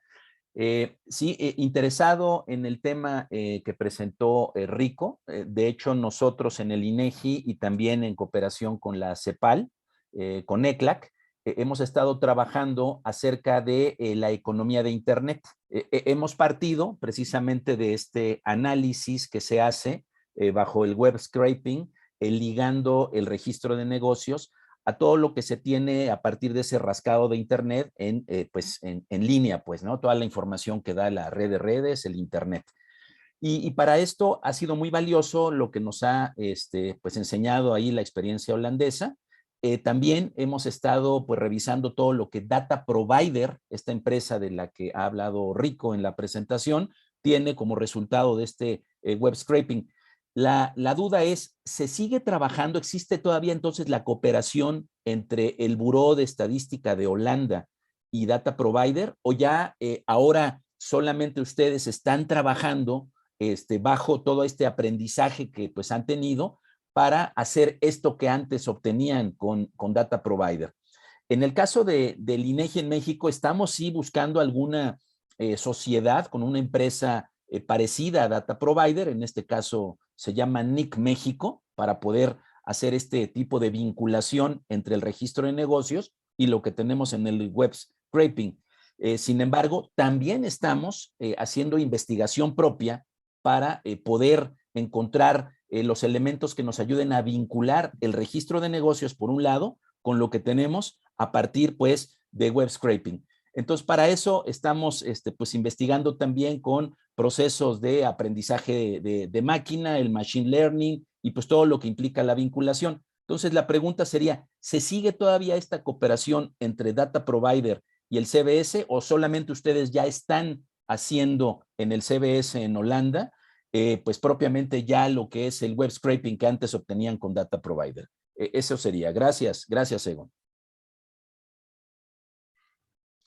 In this respect, I can tell you that Data Provider adds some extra information. They have more information than we have about the correct URLs of enterprises. So it's still useful to keep this information for now.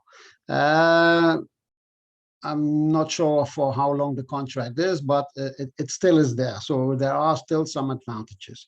Besides, they also collect extra information, not only those what is obvious, but also what they can do extra with it. So there are, because it's their earning model, I would say, so they have all advantage.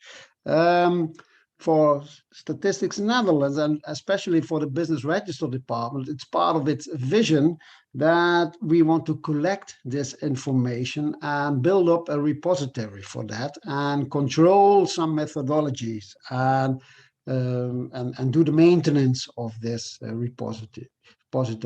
For that, we are now working on a kind of vision that should be implemented in the coming years. So we can facilitate some coordinated methodology. We can update the information in our repository, and this is now in development what we are doing.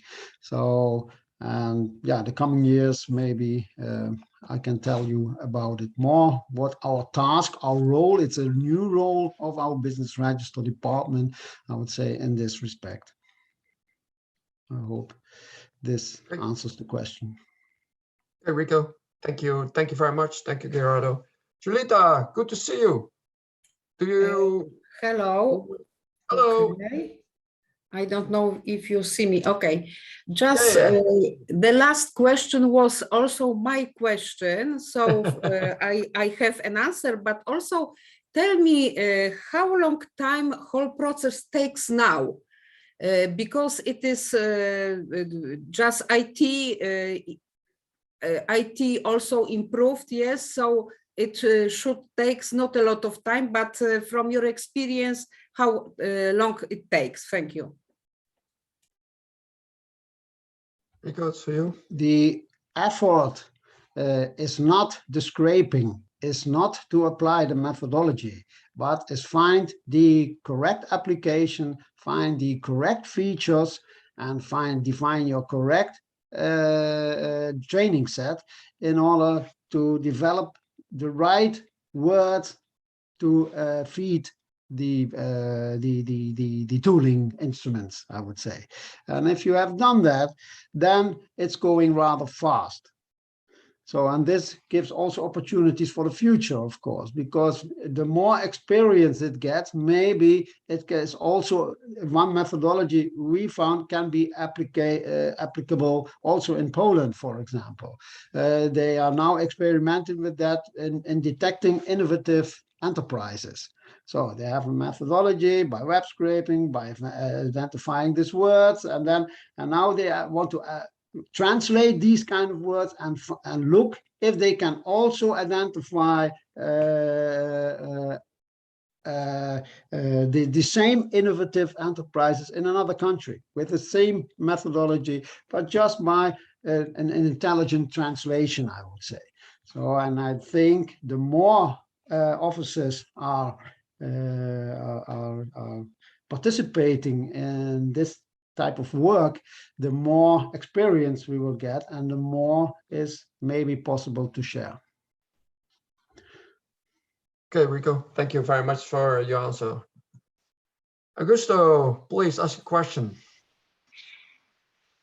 Hola, muy buenos días. La verdad, muy interesante, Rico, esto que has planteado. Nosotros también estamos apostando a la automatización de los procesos, apostando a web scraping, sobre todo para el proceso de estadística sectorial. Sin embargo, tuvimos una experiencia recientemente que me ha dejado un poco, pues, con un sinsabor, digamos, sopesándonos esta estrategia, basada esta situación en la confiabilidad de los usuarios, de la data proveniente de web scraping. Nos pasó con una experiencia a nivel de precios, que tratamos de hacer una vinculación. Los datos realmente eran muy similares a los precios promedios recolectados a nivel de finca. Sin embargo, nos fue difícil poder hablar de esta experiencia porque a nivel de actores y tomadores de decisión, pues no interesaba este tema. Entonces nos pone a nosotros como gestores de su oficina de estadística, que somos los que debemos preservar todo el tema de la calidad de la data, todo el tema de informaciones confiables, pero confiables siguiendo todo un proceso metodológico que tradicionalmente apunta a unos levantamientos específicos. Nos pone reto porque de alguna manera también nos juzgan o sea, ustedes están haciendo las cosas correctamente. Entonces, ¿qué manejo se tiene previsto desde la utilización de esas informaciones? ¿Cuál es el manejo adecuado para lograr que estas estadísticas, pues, se oficialicen o al menos sean utilizadas para políticas públicas? ¿Cuáles han sido los pasos que ustedes han dado para generar esa confianza? Y la otra pregunta es relativa a la propuesta de la colega que mencionaba que, bueno, no partir de registros, apostar más a registros administrativos, que creo que todos estamos de acuerdo. Creo que es una línea común en estos tiempos. Sin embargo, vuelvo a insistir en el punto que insistí ayer, es la informalidad y es mi dolor de cabeza porque solo tengo una pequeña parte de toda la actividad productiva. Si bien es cierto que posiblemente me está generando el 70% del valor agregado a nivel de PIB, bueno, estoy perdiendo un 30%, que además vimos ahorita un caso que no está muy lejos de lo que pasa aquí en República Dominicana, son los que posiblemente motorizaron el tema de la crisis y estuvieron apostando más a la generación de empleo por otros estudios que tenemos. Entonces, ¿de qué manera apuntar a ese otro fenómeno que yo no lo tengo necesariamente en registros. No hay forma de acceder a ellos por registro. Entonces, ¿qué sugerencias? Sé que ustedes han trabajado por lo que presentaban algunas visiones en África, me parece. Entonces, ¿de qué manera nosotros podemos incorporar ese otro escenario? Muchas gracias. So in my view, at this moment, it is you have to be very careful with the application you are doing this web scraping thing. So the ideas of choosing web scraping as a methodology, they are well chosen, I would say.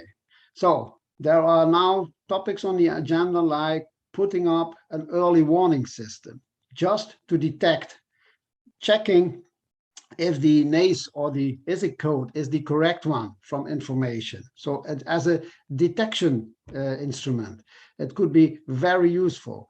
It is maybe not so suitable to make short time statistics in terms of turnover or look this type of stuff. Yeah, then you have to have maybe some more like the Brazilian situation that they can scrape the administrative data from a few websites where this is not so important. So I would suggest that for now, the application where you choose web scraping for, that this should be well chosen at this moment. And then look at the experiences from other countries whether something is more is possible to use this technique for. This is what I think about it. Okay, Rico, thank you for the answer. We are now 2 minutes in the coffee break. So if you have additional questions, please put them in the chat or send an email to Rico or Venue. There was also 2 questions in the chat. One was from the one Dutch guy to the other Dutch guy. So they can inform each other about the answer, and Venue also answered the question from Barry Koonen about the COVID indicators.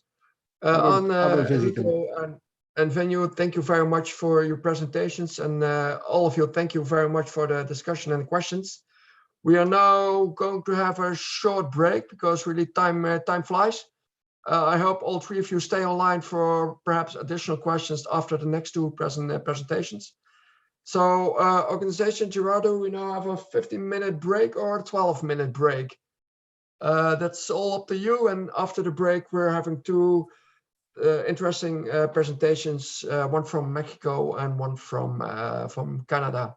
So please be back on time. And Gerardo, what's the time to be back? Gracias, gracias, Egon. Sí, efectivamente tendríamos ahorita este receso para poder estirar las piernas, ir a tomar café hasta las 9:10 de la mañana, hora de acá del centro de México, para regresar con la segunda y última parte de esta sesión 4 que encabeza nuestro colega Egon Gerards. Entonces, para este fin se quedaron algunas preguntas, como bien señala Egon en el chat. Lo que vamos a hacer, conforme lo que hemos acostumbrado ya aquí en el equipo organizador, vamos a tomarlas del chat y se las vamos a enviar directamente a los ponentes para que se pongan en contacto directamente con las personas que han hecho preguntas, y también las estaremos publicando, como ya lo hicimos ayer, en lo que tenemos en la agenda en el sitio internet. Entonces, regresamos aquí a las 9:10 minutos de la mañana, hora de México. Nos vemos en un momento más. Gracias, Egon. Sure, thank you. See you then.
Bien, ya nos encontramos nuevamente de regreso para continuar con esta segunda parte de la sesión 4 dirigida por nuestro colega Egon Gerards. Egon, adelante, por favor. Gracias. Sorry, I was put it back on English. So welcome back, everyone. I hope you all had time to stretch your legs for a couple of minutes for the second round of, and this time 2 presentations. Well, before the break, we had a presentation of Norway, New Zealand, and the Netherlands.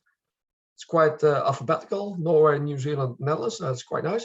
For the second part, we have presentations of Mexico and Canada. And now we're going to start with the presentation of Mexico. And Arturo and Gerardo are presenting the main results of the 2020 business demography study in Mexico and describe the way how they tackled the COVID measuring problems in describing the business demography. So Arturo and Gerardo, please start your presentation and I'll shortly introduce you. Arturo Blancas is Director General of Economic Statistics at the INEGI in Mexico. And at this moment, he's the chair of the Wiesbaden group, as we all know. And Arturo is responsible for the economic statistics program at the INEGI. And he's already working at INEGI for almost 30 years. And Gerardo is a Deputy Director General of the Economic Administrative Records at INEGI in Mexico. And is responsible for the Mexican SBR and for the statistical use of other administrative records. And he has been working in several programs at INEGI for 25 years. So now we have 55 years of statistical knowledge in the presentation. So Gerardo, Arturo, good luck and have fun. Muchas gracias, Egon. Empezaré yo. Creo que te quedaste corto en el número de años, pero espero que sean de conocimiento y no solamente de edad. Agradezco los comentarios y espero que se vea la presentación ya. Sí se ve, Arturo. Gracias. Voy a presentar este estudio que hicimos aquí en el instituto para tratar de resolver una de las preguntas que pues todos los que nos dedicamos a la estadística económica en el mundo nos hicimos el año pasado, y era cuál es el efecto de la pandemia, de la pandemia mundial, del COVID, en las empresas, y cómo habían influenciado en las tasas de crecimiento o de decrecimiento de las unidades económicas. Entonces, con esto en mente fue que desarrollamos este estudio. ¿Por qué no lo podemos hacer solo a través del Registro de Negocios de México? Porque nuestro Registro de Negocios de México tiene a todas las unidades económicas que existen y lo actualizamos cada 5 años con los censos económicos que son hechos directamente en cada uno de las, digamos, de los edificios que existen en las zonas urbanas del país. Entonces, es muy difícil actualizar todos los establecimientos muy pequeños y lo hacemos solamente, como lo decía ayer Gerardo, lo hacemos con una parte, con la parte de la actividad económica más importante, y entonces nos quedaban este grupo de unidades económicas que son los pequeños. Y esto, para poderlo actualizar y también actualizar las tasas demográficas, era necesario hacer un estudio de otra naturaleza. Y es lo que les vamos a presentar. Voy a dar una primera parte yo y después va a continuar Gerardo con los principales resultados. Yo les voy a platicar un poco de los antecedentes, un poco de los aspectos generales del estudio, y ya Gerardo les platicará de la tercera y la cuarta parte acerca del procesamiento y de los principales resultados del estudio. En términos de la introducción y de los antecedentes, déjenme platicarles que este es el cuarto estudio que hacemos en el instituto. Tenemos pues una experiencia importante en hacer este tipo digamos, de indicadores demográficos, de unidades económicas, y lo hacemos siempre después de tener un censo económico que nos permite actualizar los indicadores completos. y los principales objetivos era medir 17 meses después de la conclusión del censo económico en el año 2019, cuál era la cantidad de unidades económicas que habían muerto, cuántos habían nacido también o habían cambiado de actividad y cuáles habían sobrevivido. Y lo que queríamos hacer era tener indicadores a nivel nacional, a nivel de cada uno de los estados que conforman nuestro país, para también por sector de actividad económica y tamaño de las mismas unidades, considerando de que pues es muy diferente la demografía de las unidades grandes que de las unidades pequeñas. Y entonces lo que queríamos era medir eso y medir el impacto, obviamente, como lo dije de hace un momento, de la pandemia en los negocios, sobre todo pensando en el periodo de 2019 a septiembre de 2020. El contar con indicadores de este tipo, lo que nos iban a dar es pues todo un panorama completo, lo que buscábamos de cuál es la demografía de estas unidades económicas para poder, por un lado, desde el punto de vista del INEGI, actualizar también nuestro marco de muestreo, pero también actualizar los indicadores específicos que teníamos ya en el instituto. Listo, estamos compartiendo, Arturo, desde los coanfitriones la presentación. Tuvimos un problemita, se veía muy grande y no alcanzábamos a distinguir los textos. Tienen los coanfitriones el control. Entonces, para que nos digas el cambio de diapositiva, Arturo, adelante. Ok, perdón. Muy bien, pues gracias por la decisión, ayudó mucho. Entonces, decíamos que queríamos tener pues estos indicadores para dotar a la sociedad, a los gobiernos estatales y nacionales de todos esta información. La siguiente, por favor.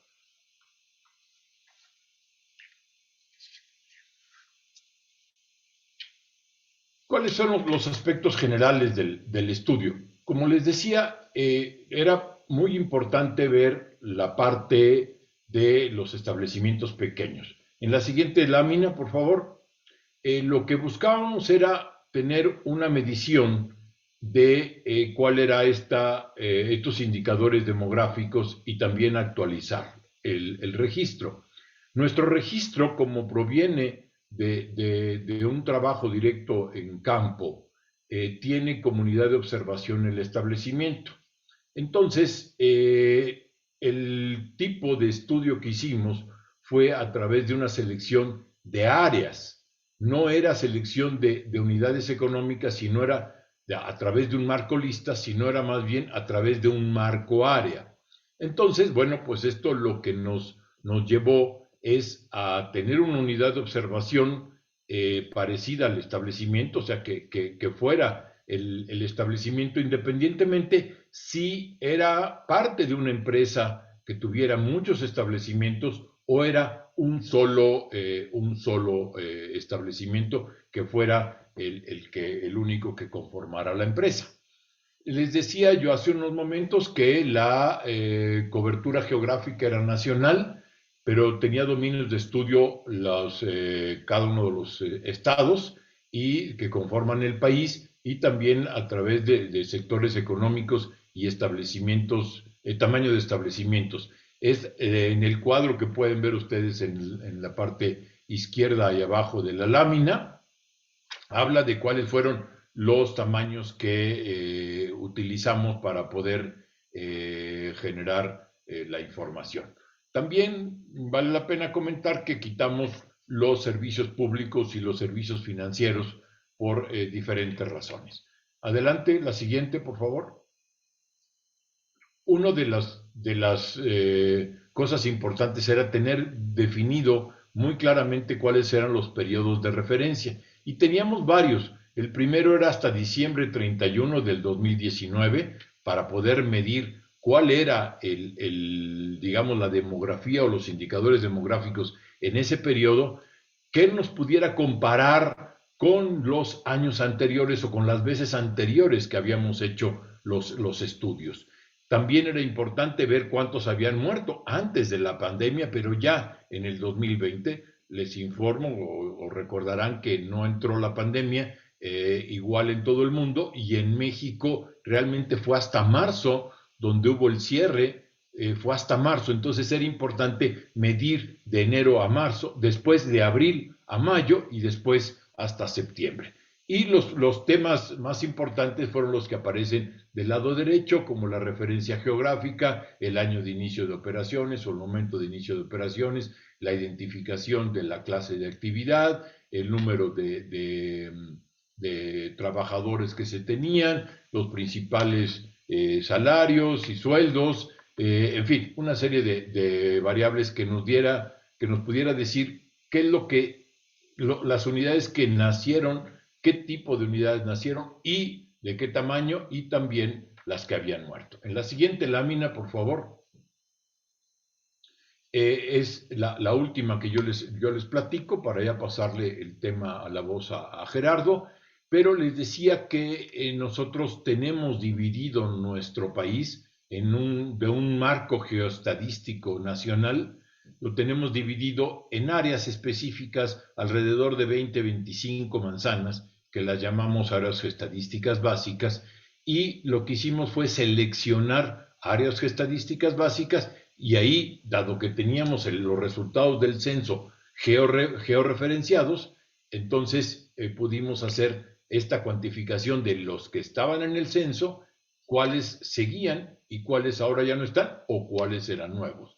Entonces fue a través de un diseño con estos tamaños de muestra que aparecen ahí, y que permitieron hacer pues una buena selección de muestra y hacer unas buenas estimaciones. El tipo de muestreo fue probabilístico, estratificado, y teníamos diferentes conglomerados. Entonces, con esto en mente, ahora Gerardo les platica cuáles fueron los principales resultados de este estudio. Adelante, Gerardo, por favor.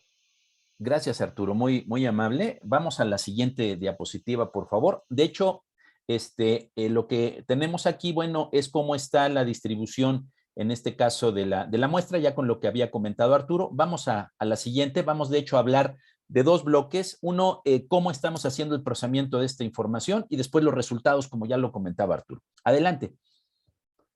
Bien, aquí dos elementos que son determinantes para todo este proceso de validación que llevamos a cabo es clasificar económicamente de manera correcta. Ustedes saben, utilizamos el CIAN, el clasificador que es comparable con Estados Unidos y Canadá. Entonces, lo que estamos haciendo propiamente es hacer una verificación cuidadosa de lo que es la actividad económica. Ya mencionaba Arturo, tenemos los tres grandes sectores de investigación, que son los servicios privados no financieros, el comercio, tanto al por mayor como al por menor, y las manufacturas. Y hay un proceso, digamos, centralizado. De esta forma controlamos la validación a efecto de que podamos hacer toda la corrección de las inconsistencias. Tenemos algunos esquemas de validación para poder asegurar que estamos identificando bien el tamaño de las unidades económicas, y bueno, nos interesa mucho que la información salga limpia después de este proceso analítico. Adelante, por favor. La parte de la continuidad, sobre todo cuando hablamos ya de la demografía, estamos hablando de la aplicación de las reglas que llamamos 2 de 3 para hablar de nacimientos o de la identificación de nuevas unidades económicas, y en este caso estas reglas 2 de 3 nos remiten a las recomendaciones de OECD europeas, básicamente sobre lo que es la demografía de los negocios, es decir, donde si tenemos un cambio en el domicilio, en el nombre de la unidad económica o en la actividad, es identificado esto como un nacimiento, y nos interesa mucho también saber cuándo comenzó a tener actividad la unidad económica para poder hacer una asignación adecuada respecto a lo que es el año en el que está comenzando la operación. Esto se lleva desde luego también como parte de lo que tenemos de inicio en nuestro directorio, que es la base, el RENEM, el SBR mexicano, para poder hacer toda esta selección de de áreas geográficas que comentaba Arturo y sobre la cual se va haciendo un recorrido en el campo, pues en las manzanas que forman parte de estas áreas geoestadísticas básicas. Adelante, por favor. Ahora sí, vamos a ver esta situación de los resultados. Presentamos en dos conjuntos la información a finales del año pasado, a principios de este. Yo comentaría que fue un reto importante desde el punto de vista del trabajo de campo, porque lo hicimos visitando directamente a los establecimientos en el país, pero cuando hay una pandemia hay que tener mucho cuidado para lo que es la protección del personal operativo. Entonces, bajo todo esto, los primeros resultados se dirigieron hacia el público en el mes de diciembre. Después, en marzo de este año, dimos a conocer el segundo conjunto. Ahí aparece el vínculo donde van a encontrar ustedes los resultados que genera el INEGI. Ahora, vamos a la siguiente para ver algunas cifras en este caso. Bien, a la siguiente, nos encontramos las grandes cifras. Esto interesó mucho en medios de comunicación. Es que si vemos la barra azul, tenemos pues arriba de 1 millón de establecimientos que murieron, que cerraron definitivamente. Si comparamos contra los que nacieron, tenemos que los que nacieron fueron más de 619,000. La diferencia, pues, cuando vemos el conjunto inicial, que es la barra naranja, con la barra de la extrema derecha, nos lleva a una disminución en el número de unidades económicas de más del 8%, un menos 8, casi 0.1%. Cuando comparamos la fotografía que nos dieron los censos económicos, que es como actualizamos ahí completamente el registro de negocios de México, y 17 meses después, cuando salimos a campo a revisar cómo estaban los establecimientos, vimos que pues se dio esta disminución de menos 8.1 en el número de establecimientos en total en el país. Adelante, por favor. Ahora, en términos de personas ocupadas, nos encontramos con que la disminución, bajo esta misma lógica, solamente que aquí incorporamos al personal ocupado que está en esas unidades que llamamos sobrevivientes, es decir, el segmento amarillo, esa barra amarilla, que significó una disminución en las personas ocupadas que tienen los establecimientos sobrevivientes, que llegó a casi 1.150.000 personas. Y lo que se explica en la extrema derecha, bueno, es muy claro, es contundente. Desafortunadamente, 1 de cada 5 personas que estaban ocupadas, conforme a lo que investigamos en 2019 con los censos económicos de ese año, perdieron su empleo. Esto de acuerdo a lo que tenemos expresado en esta gráfica. Eso es a nivel nacional. Adelante. Ahora, lo que hicimos para poder establecer puntos de comparación, este tipo de estudios que estamos presentando Arturo y yo se han hecho con anterioridad, después de los censos económicos de ediciones pasadas. Entonces, lo que hicimos, porque en el estudio que llevamos a cabo semejante en el año de 2012, se hizo 36 meses después de terminados los censos económicos de 2009. Entonces, bajo esa consideración y tomando en cuenta ahora que el 2020, el estudio de demografía de negocios se llevó a cabo 17 meses después, lo que hicimos fue hacer una estimación de cuáles serían las tasas, en este caso, de nacimientos mensuales para lo que es en el estudio de 2012 y lo que es en el 2020. Y bajo esa lógica, trabajamos nacimientos y muertes. Lo que aquí podemos apreciar es que la diferencia en nacimientos, cuando vemos las tasas entre el 20 y el 12, realmente es pues pequeña, o sea, siguen siendo, sí que bueno, hay más nacimientos en 2020 que en 2012, pese a la pandemia, digámoslo así. Pero cuando vamos a la siguiente diapositiva, nos vamos a encontrar aquí que, bueno, las muertes son mucho más grandes. Can you round up in 1.5 minutes, please? Yes. Entonces, bajo esta consideración, los establecimientos que están muriendo lo hacen a un ritmo mayor. Esto es como consecuencia de la pandemia. Y vamos a la siguiente, por favor. Simplemente para decir el tipo de medidas que están tomando los establecimientos con relación a la pandemia. Destaca aquí de manera importante pues que se están ajustando los precios de venta y se está recibiendo apoyo para poder continuar con las actividades. Propiamente es eso. Seguimos a que continúa, por favor, para terminar la presentación. Es simplemente las referencias que tenemos como parte de toda esta metodología. Gracias, Egon. Una disculpa ahorita por la demora. Muy amables.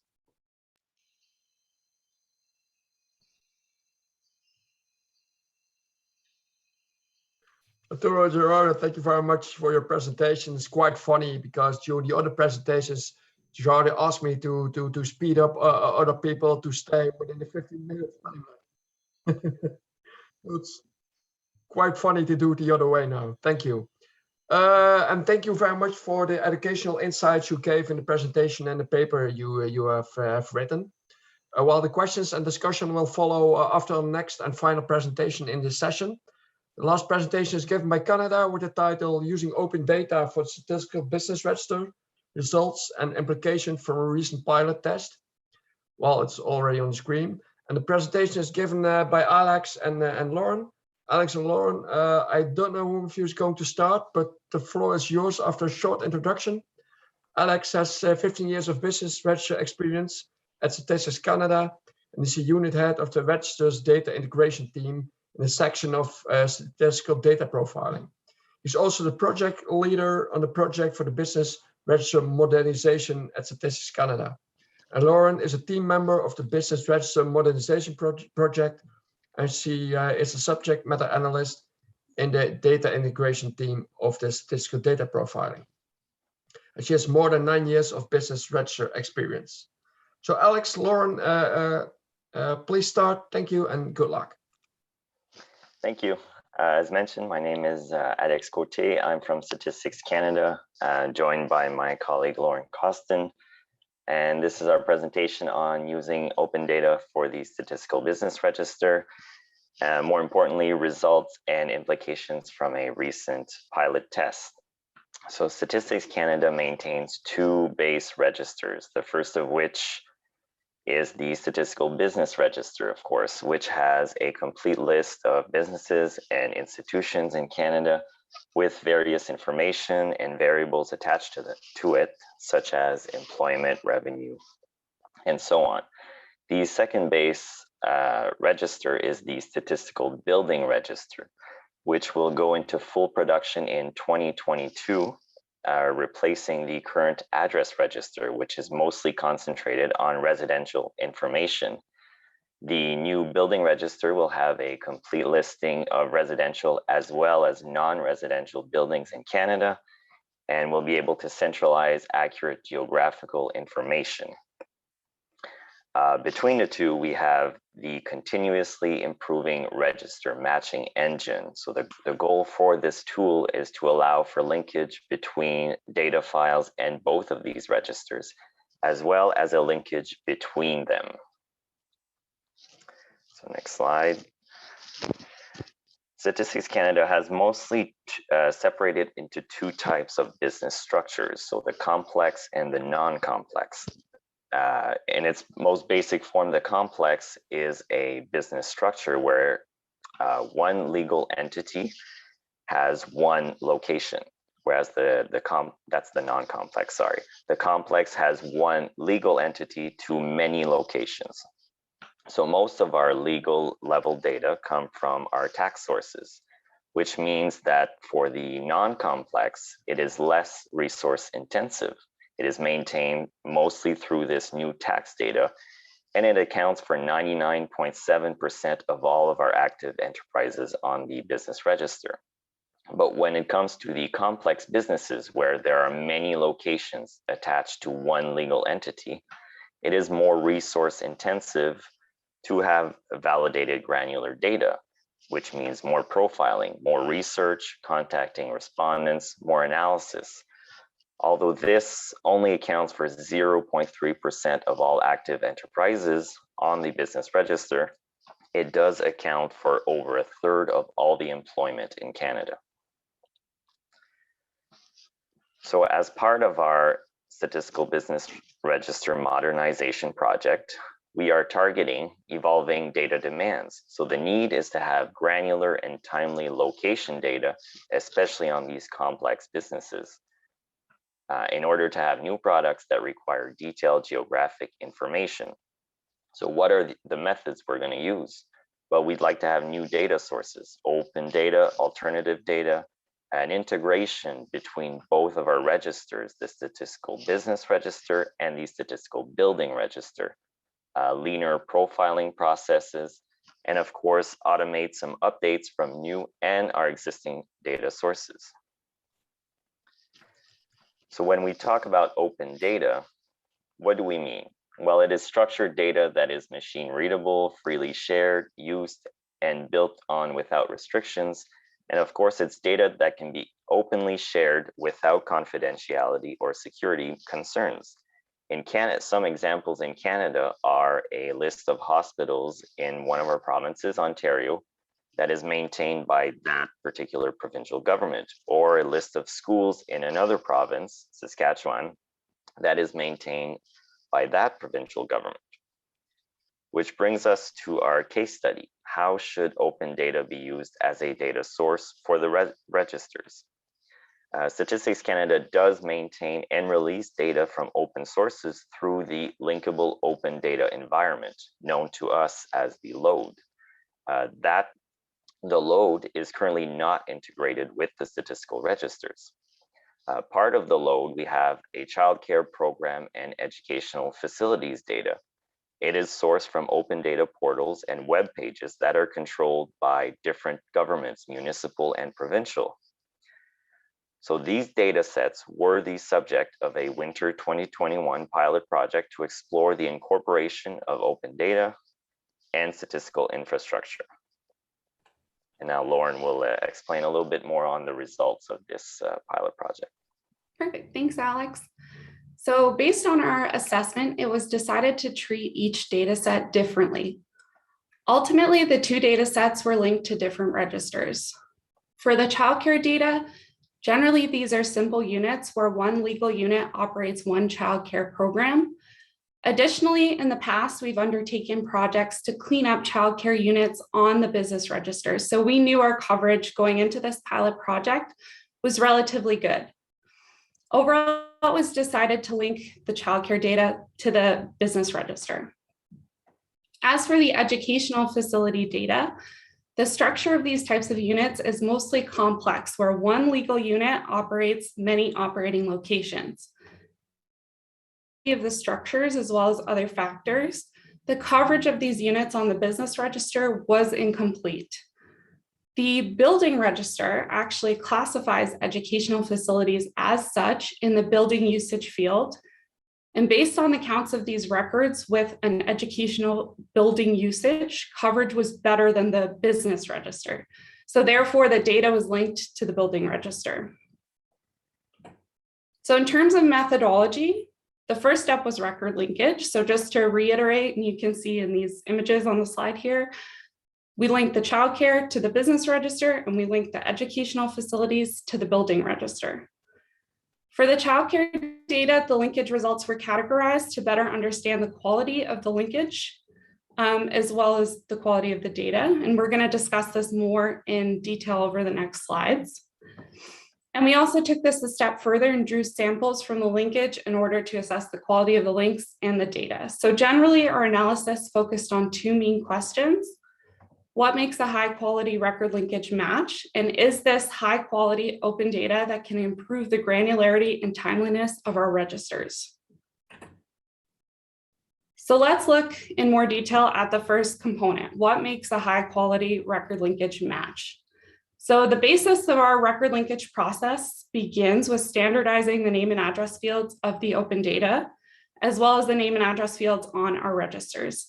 And then the process pairs similar records based on name and proximity. So these two records, they don't need to have an exact name match or an exact address match. They just need to be relatively close together and have a similar name. So this process produces a variety of different quality of record linkage matches. And we do have a standard process for grading that quality. So they are assigned a score. But for this particular project, we wanted to break this record linkage down further to try and isolate any pockets of high quality matches that we could use for automation. So in order to do that, we looked at two main components. We looked at the number of matches a record had. So our preferred scenario is when only one open data record matched to one business register match, and we call that a one-to-one match, but there certainly are other scenarios. So the open data can go unmatched, or it can be kind of multi-matched to the business register. And the second component we looked at to break down the record linkage was the amount of matching characteristics between the two records. So the rationale here is that the more they have in common, the more likely it is that the match is correct. So this grid here on the right demonstrates how we stratified our matches. So you can see the specific matching characteristics that we looked at across the top here. So we looked at business activity match. So if the unit on the business register had a childcare activity classification, we looked at if it had an active business status on the business register. We looked at if their address was an exact match. So the record linkage pairs based on proximity, but we looked also, is the address exactly the same? And finally, we looked at employment on the business register. So in this grid, we've denoted a match as a 1 and a non-match as a 0. So if we want to go through a specific example here, our highest predicted match quality would be that second line from the top. So we have a one-to-one match, and it has matches across the board for all of our specific criteria. So for business activity, active business status, address, and employment, we have matches. So this specific category would be considered a perfect match, and this would be our highest possible matching quality. So the more matching information, the higher the predicted match quality is. So the results of this pilot project for the childcare data was that the linkage offered some potential for automation, but most of the matches still required manual validation. So what this means is, while we did isolate some pockets of perfect matches from that grid, most of the categories still contained a mix of correct and incorrect matches, and therefore we would still need to do a manual review of those matches before we did any automation with this data. Another finding is that the open data was found to be of very high quality, with 89% of all the open data units sampled being valid and up to date. And findings regarding the coverage of the childcare data set indicated that the open data contained only licensed childcare facilities, whereas the business register contained both licensed and unlicensed facilities. So overall, combining both the open data and the business register is the best way to cover the full picture of childcare in Canada. As for the educational facilities and the building register, the amount of analysis that was possible was a little more limited. The linkage confirmed 74% of the addresses of the open data units, but we had some quality issues with the building usage field, which meant that we were unable to confirm from the linkage whether or not they were educational facilities. So through this project, we identified 3 main benefits to ingesting open data on the registers. So the first is improving business register granularity, which happens by identifying missing locations or misclassifications through the linkage with the open data. The second main benefit is the verification of the open data. So through linkage and confrontation, we can determine the validity of the open data to a certain extent and understand more about its coverage. And the third main benefit is increased internal access and use of the open data. So by combining open data with the statistical registers, it allows us to combine the benefits of that granular data that contains extra variables with the functionalities and core information found on the statistical registers.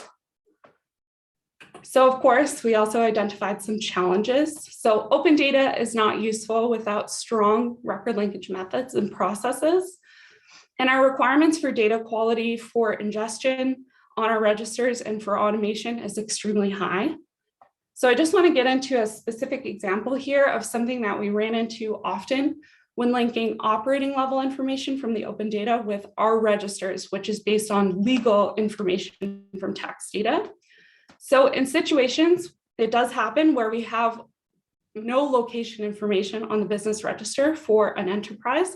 We just have the legal information, which doesn't necessarily match the operating information. If we're matching something like an open data set where it is location-based, it's very difficult to link that location information to just the legal information. So that requires different case level of review in order to solve. And this example here on the slide, you can see in the first scenario, The legal entity is broken down into its location, so the operating level open data is easily matched. But in the second situation where we only have the legal information for that enterprise, it's very difficult to match automatically that operating information. So with that, I'm going to hand it back to Alex to conclude our presentation.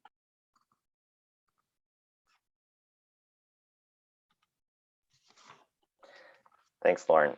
Looking to the future, what do we want to see? We want an integrated system of registers. So we want information from the statistical business register to be linked to the statistical building register and linked to open and alternative data, and all with the register matching engine. What does that leave us? It leaves us with lean processes and more automated updates, coordinated updates between the business register and the building register, especially with the addresses, standardized geographic information between both registers. The system opens possibilities of incorporating open and other alternative data sources through the concordance with both of these registers, as well as a confrontation between the data sets as a means of identifying missing locations, either on the registers or even on the open data or alternative data. The RME, the register matching engine, coordinates linkage between the business register and the building register, as well as with other data sources. The matching engine de-identifies data as well to enhance privacy protections. In all, our business register modernization 2 project focuses on lean procedures, efficient ways of acquiring and integrated business register location data, and enhanced privacy. Thank you, everyone. Merci. We hope you enjoyed our presentation. Lauren, Alex, thank you very much for your presentation and the great steps you took around the magic term of data linkage. Very interesting in combining different types of open data. I think it really opens new opportunities for all of us. So thank you very much for your presentation. The last 30 minutes, we've seen a presentation of Mexico on the main results of the 2020 business demography study, and a presentation of Canada describing how to use open data in the statistical business register. Well, the presentation took slightly longer, but we have 8 minutes to go. So I would like to open the floor for questions and discussion. So you can put out your hand, ask a question, or put something in the chat. Who can I ask to ask the first question?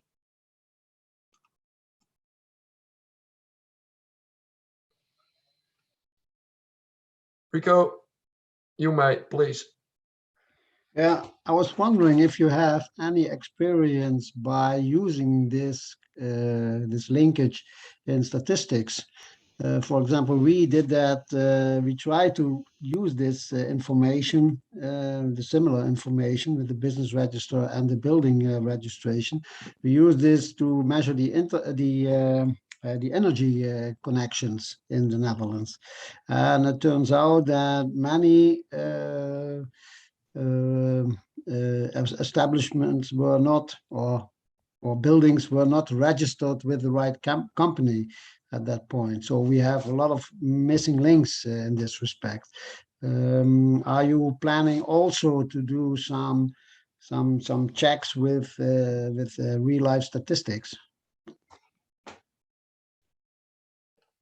I can start to answer that, and then I'll hand it off to whoever wants to add.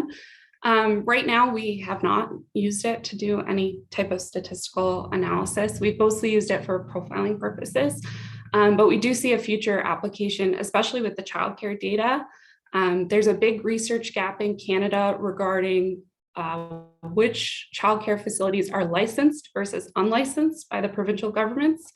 And especially with the election last night, one of the campaign promises is to nationalize childcare. So it's a big issue right now. So this is something we could use that additional attribute from the childcare data, link it with the register, and do an analysis along those lines. Okay, Lauren, thank you for the answer. Other questions? Julita, please take the floor. Okay, thank you. I wonder concerning addresses, so buildings, you mentioned on the slide that 74 matching was good done, yes? So does it mean that whole address could be matched exactly, or you should use any other method to match the address? Tell me something about. I'm going to leave that one for Alex.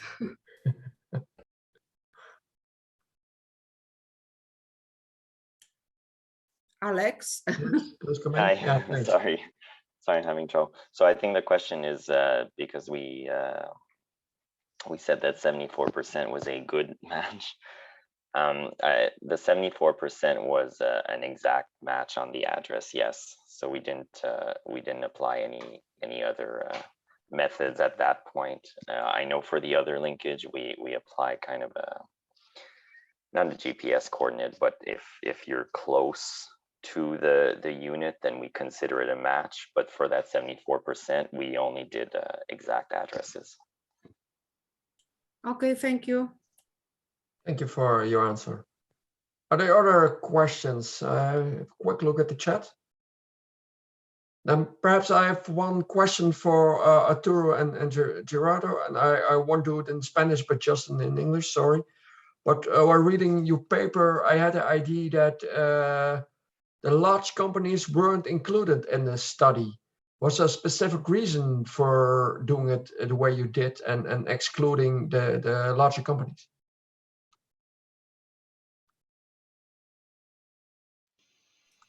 Arturo, Pues ¿quieres? Adelante, Gerardo. No, por favor tú, Arturo, yo complemento. La razón fundamental fue que este tipo de empresas las actualizamos con otro procedimiento, con lo que comentaba ayer Gerardo un poco, que es a través de fuentes administrativas externas, que esa tenemos un buen, digamos, una buena forma de hacerlo, que nos permite dar resultados 2 veces al año de este tipo digamos, de movimientos. Lo que más nos preocupaba era los establecimientos más bien pequeños, medianos y micro, que eran los que pensábamos que estaban sufriendo más con la pandemia. Entonces, esa fue una razón. Y Gerardo, no sé si quieres complementar algo. Gracias Arturo. Sí, efectivamente, como comenta Arturo, la ventaja que nos dan las fuentes administrativas para actualizar a las unidades más grandes, esto lo teníamos ahí ya considerado, pero también hay 2 elementos que son importantes aquí tomar en cuenta. El primero es que las unidades grandes, si bien han sido también afectadas por la pandemia, lo han sido en menor medida, no al grado de desaparecer, ¿sí? O que nazcan unidades grandes, como sí lo vemos en el segmento que ya comenta Arturo, es decir, las micro, pequeñas y medianas. Y bueno, tenemos un dicho en español también que dice que poderoso caballero es don dinero. Entonces, el presupuesto también que destinamos para hacer esta investigación estuvo orientado básicamente al segmento micro, pequeño y mediano para poder dar el panorama completo ya con las unidades grandes que teníamos a partir de fuentes administrativas. Gracias.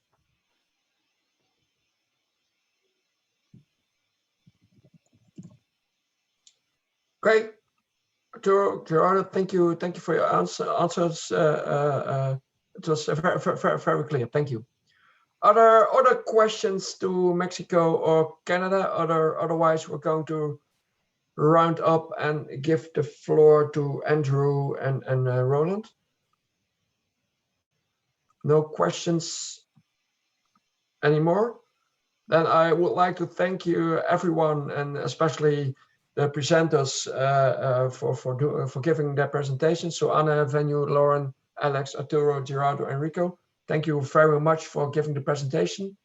And everyone also, thank you very much for participating in the discussion and in the questions.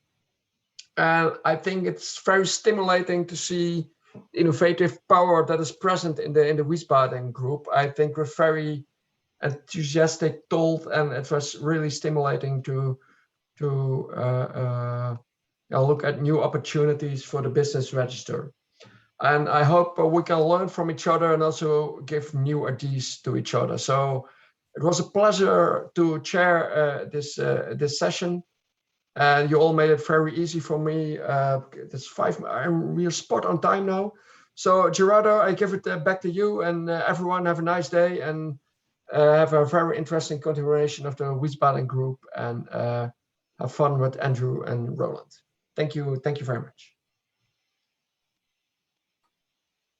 Gracias, Egon. Efectivamente, ya para estar en la recta final de esta sesión del día de hoy, el segundo día de reunión del grupo de Wiesbaden, tenemos pues la sesión número 5, una sesión que va a estar dirigida por nuestro colega Andrew Allen del Reino Unido, cuya temática, bueno, es una temática muy conceptual. Cuando hablábamos en el grupo directivo acerca de la preparación de este tema, el mismo Andrew y el presentador correspondiente, que va a ser en este caso Roland Sturm de Alemania, nos decían que es un tema muy conceptual, y pues el tema tiene que ver con la globalización, y una pregunta que se lanza: si tenemos a las unidades estadísticas adecuadamente para el tema de la globalización dentro de los registros de negocios. Entonces, este es el tema, y yo le doy la palabra a Andrew para dar inicio a esta sesión 5 de nuestra reunión. Adelante, Andrew, gracias.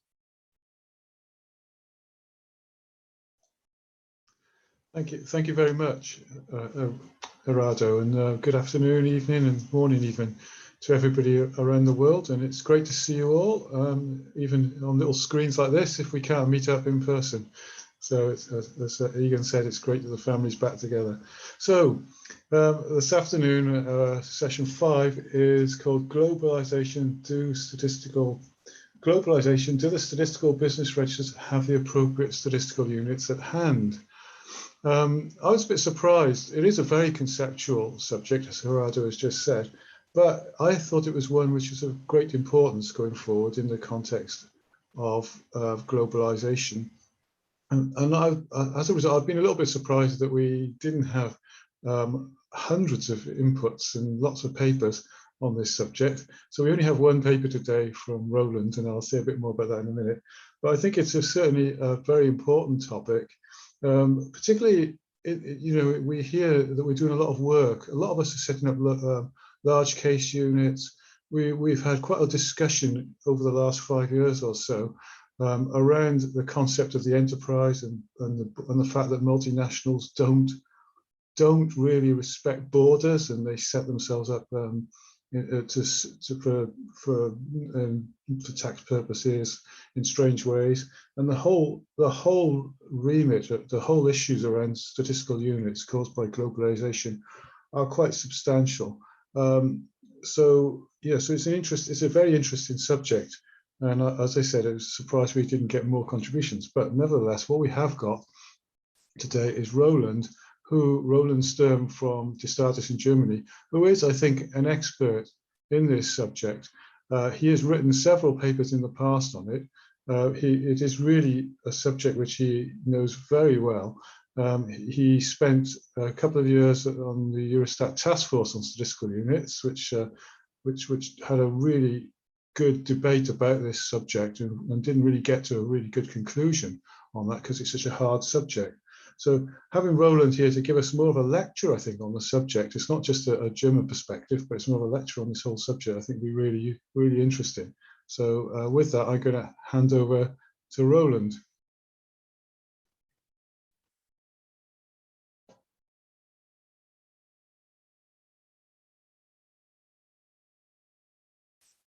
I can see your slides, Roland, but I can't hear you.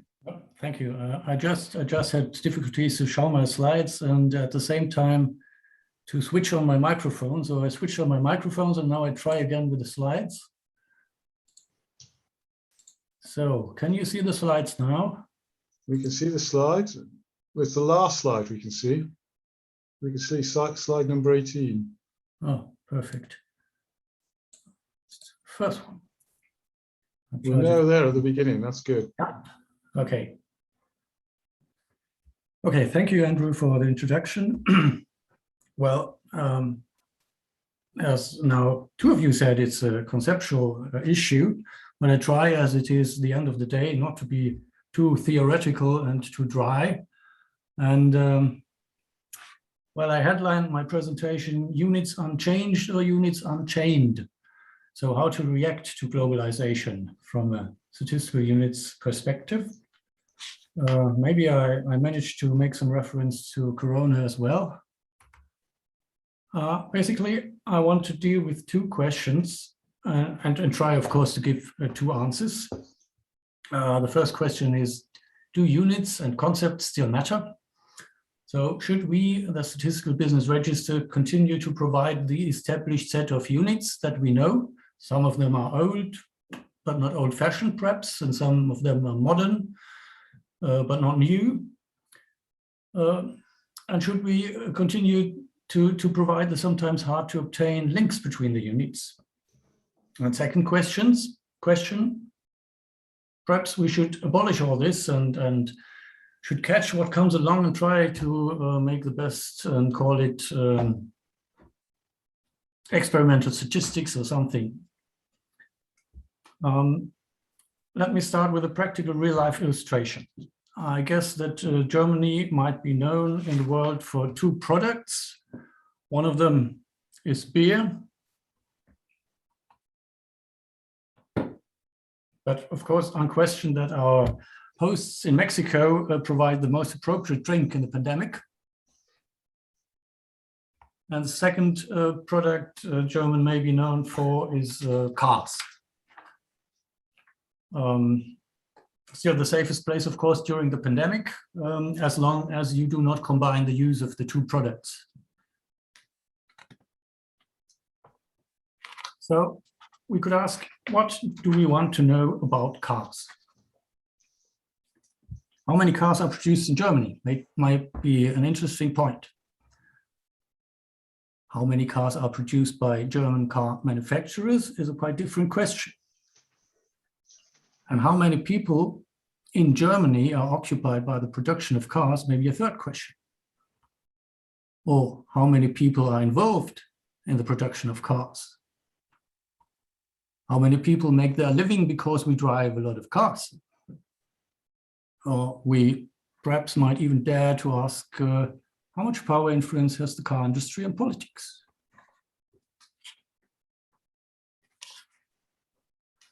We could do a little quiz now here, and everybody receives a set of statistical units and makes a proposal which unit to use for which question. What I want to illustrate by this is globalization makes it necessary to be very specific in our questions and to be very precise in our answers to these questions.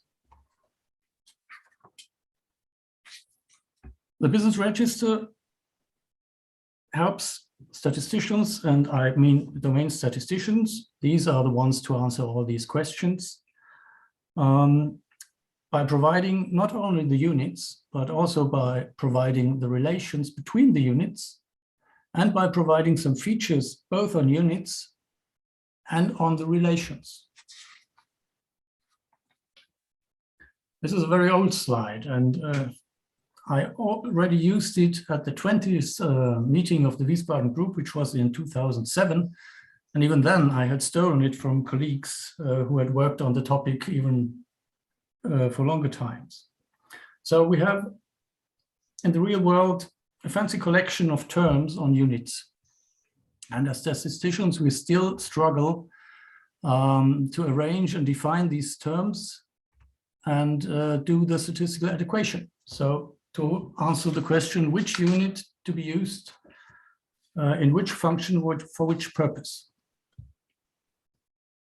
An important feature, which I can't stop stressing, is the roles of units. And the longer I work on this subject, the more I tend to point out on the different roles of units in the production process. And still I meet many colleagues who mix it all up. So the three roles I find decisive are the reporting unit role. These are the respondents, units providing information to the data collector.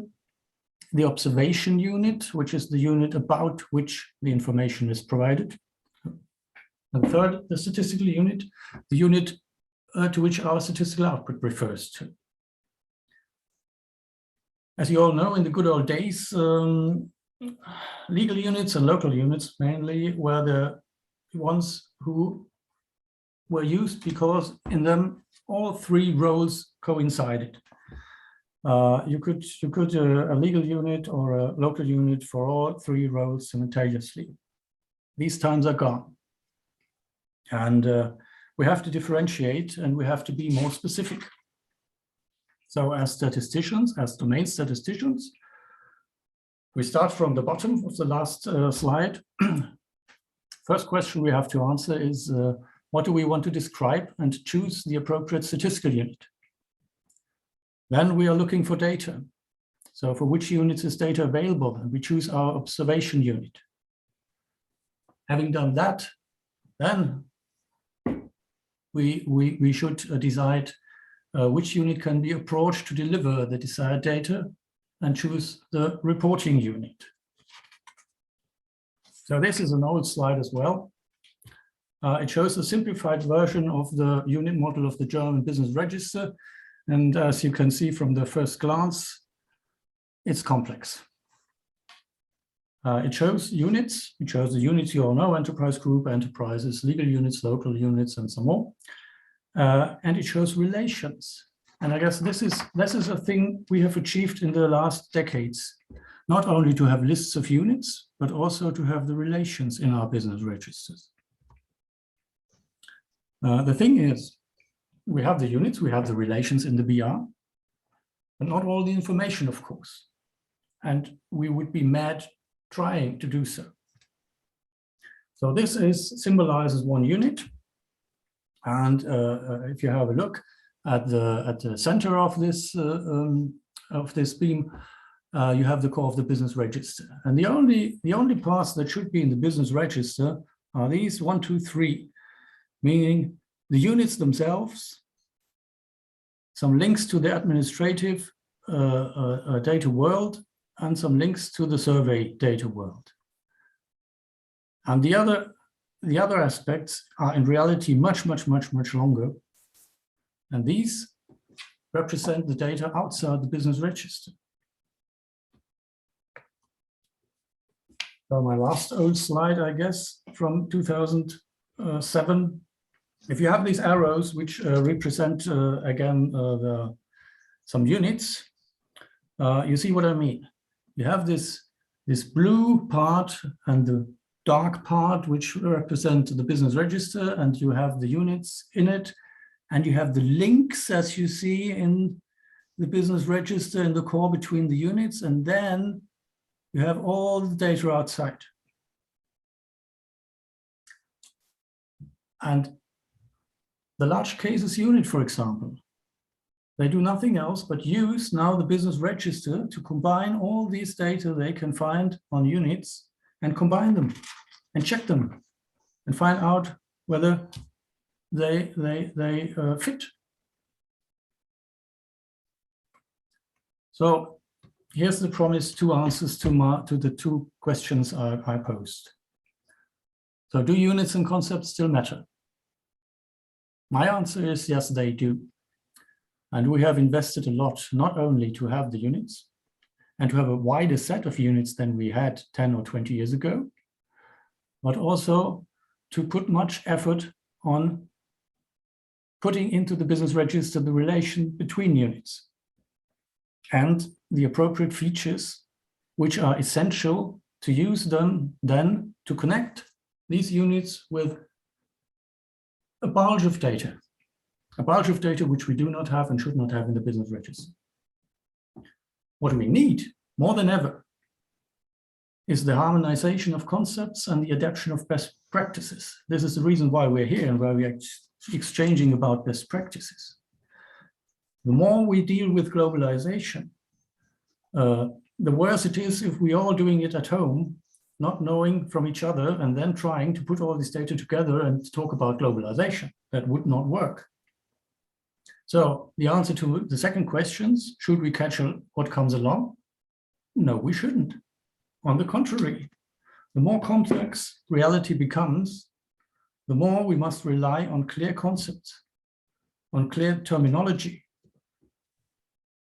on clear data and metadata. And we have invested a lot in the last years or decades. But to harvest from this, we have to keep the standards high. We have now in many business registers a set of some of or many of these units, and we have to use them well. Yeah, we have to use them well. We have to know about the advantages and disadvantages. We have to keep in mind the roles for which we use them. And I would say the attempt to have one serves all unit doesn't work. Doesn't work, it depends on the issue. So if only, for example, we have a second for the enterprise unit. When we use the enterprise unit, we have to know what we want to find out. Because the enterprise unit itself, it can be used on a national and on an international level.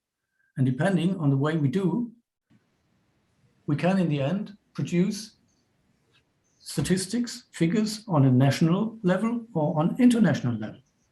And we have to make up our minds first. What do we want to talk about? What do we want to find out? And then we can choose the appropriate statistical units. So you might ask how to work all this out. These are the old days. We had some people with some elementary machines and doing register work. Then came the IT revolution. One clever person with a computer like a fridge, an American fridge, of course, should do the work. This is not the way it works, or it could work today. So what do we need? We need clever people, and we need to do a lot of research about our units.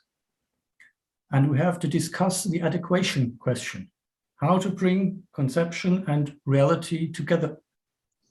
Last week in Germany, we had the annual conference of statisticians, and two colleagues of mine presented on our business register work. And we could stress there that our newest project is about strengthening the manual work of detecting enterprise group data. Manual doesn't mean outdated. The machine cannot work it out for us. For the most important units, we have to check manually. We have to invest in people. That is my answer to how to do it. Thank you very much for your attention.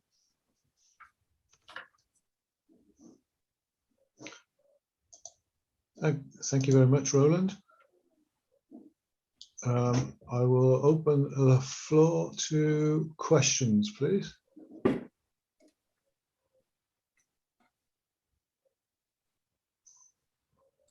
Don't see any hands immediately. Oh, I do. Oh, I see two straight away. Rico first. And then Egon. I was wondering if Roland also fill in the table by himself. The table at the second sheet, I thought, about the units required to answer the questions he would like to be answered. You want me to do it now? Yes, if you want. What type of unit do we need in this example? Very interesting. Yes, it would be interesting. Yeah, I left the table clean for you to try, and we could perhaps next year in the next meeting try to compare the results. We make a quiz about it. Yeah, exactly. Okay. Thank you. Egon. Roland, I have also a question. You said several times that this is a slide from the 20th Wiesbaden group.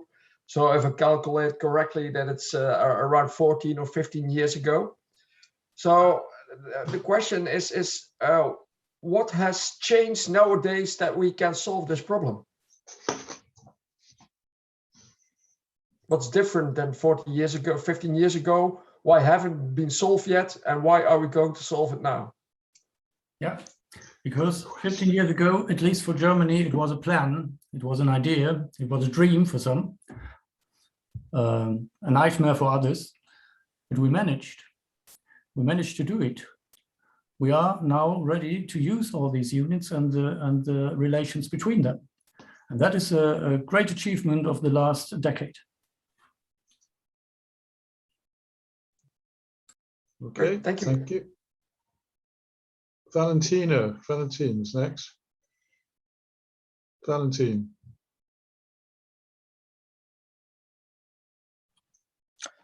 Hola, buenas tardes. Yo en la presentación que hice ayer hablé de la necesidad de armonizar el tratamiento de las empresas complejas.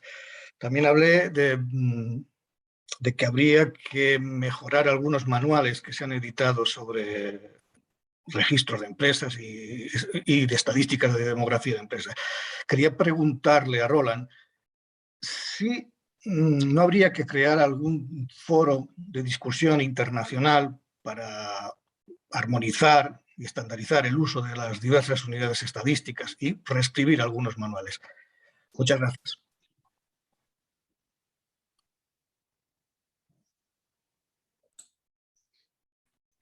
Valentin, I fully agree. Yeah, and I enjoyed your presentation yesterday because your conclusion I share.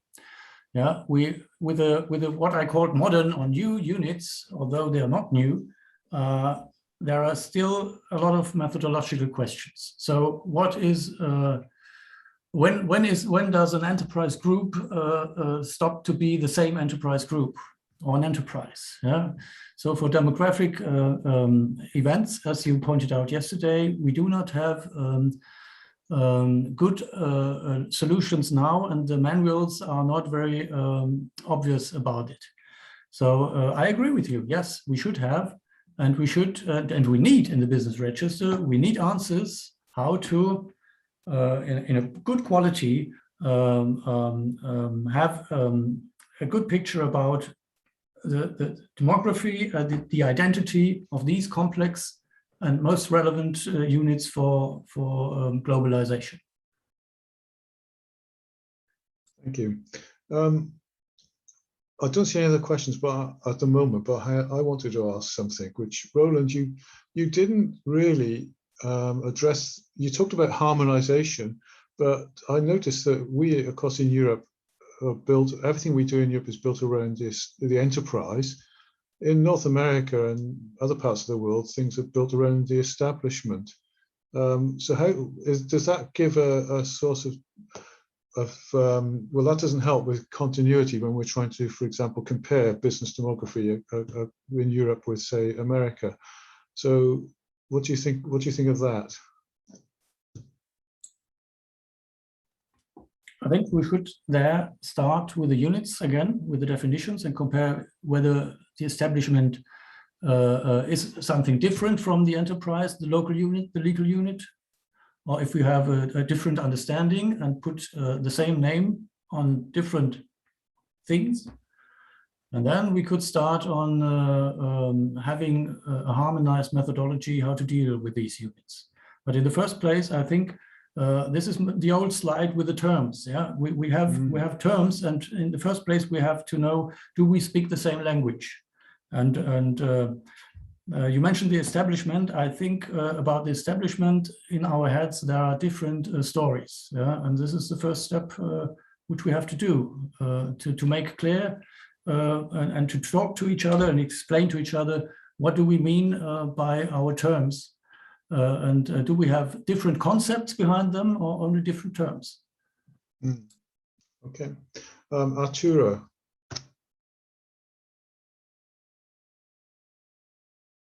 Arturo, are you coming in? Sí. Gracias, Andrew.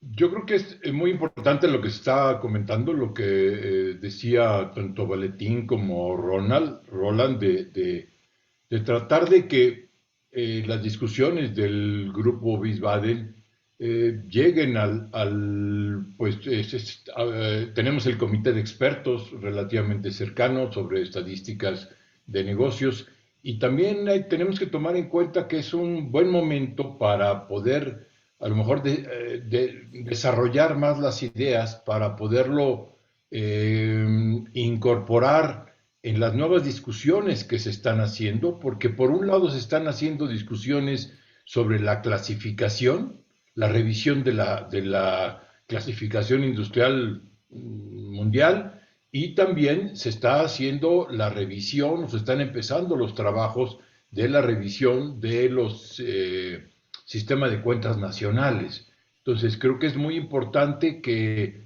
podamos continuar esto. Yo creo que es importante que lo pongamos en el informe del grupo que va a ser incluida para la Comisión de Estadística de Naciones Unidas, que se llevará a cabo como todos los años en el mes de febrero, para poder pues ya ir ubicando que hay un problema que tenemos que tratar de pues resolver, o al menos homologar o estandarizar, o simple y sencillamente poner conceptos que puedan ser útiles desde el punto de vista de los registros de negocios, que puedan ser útiles para toda la estadística económica, ¿no?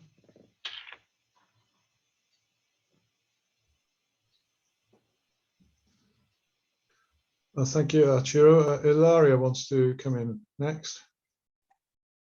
Thank you, Andrew, and thank you, Arturo, for mentioning these other processes. I was going to make the link as well, because the issue of the statistical unit is also within looked at as part of the revision of the SNA, and also is being looked at by the review of the classification of economic activity. So it's been looked by different angles. But I think it's very important that the experts in business register play a role and contribute to the discussion, because eventually the information that is used for the national accounts or the classification that is used in the SBR comes from the business register. So I would welcome very much an active role of the expert of the Wiesbaden group in the discussion, so that we can arrive to a conclusion more rapidly and with a greater acceptance in the various statistical domains. So thank you, Arturo, for mentioning, and also Roland, thank you for the very nice presentation. I really enjoyed listening to it. Thank you. Thank you, Ilaria. We have a few more minutes left, and I'm slightly reluctant, but I want to raise the issue about one of the problems I have actually around globalization and units, which is to do with economic ownership as well. And I wonder, economic ownership sort of relates a little bit to classification and also to the units. In the UK, we have a number of businesses which, while being resident in the UK, own all their production facilities and all the raw materials in other economies. And so that causes us quite a lot of problems. And I'm not sure whether this is a unit problem or just a classification problem, because in these circumstances, we should actually classify those businesses to the production process they're doing, even though in the UK they don't have any production, they just have an office, for example.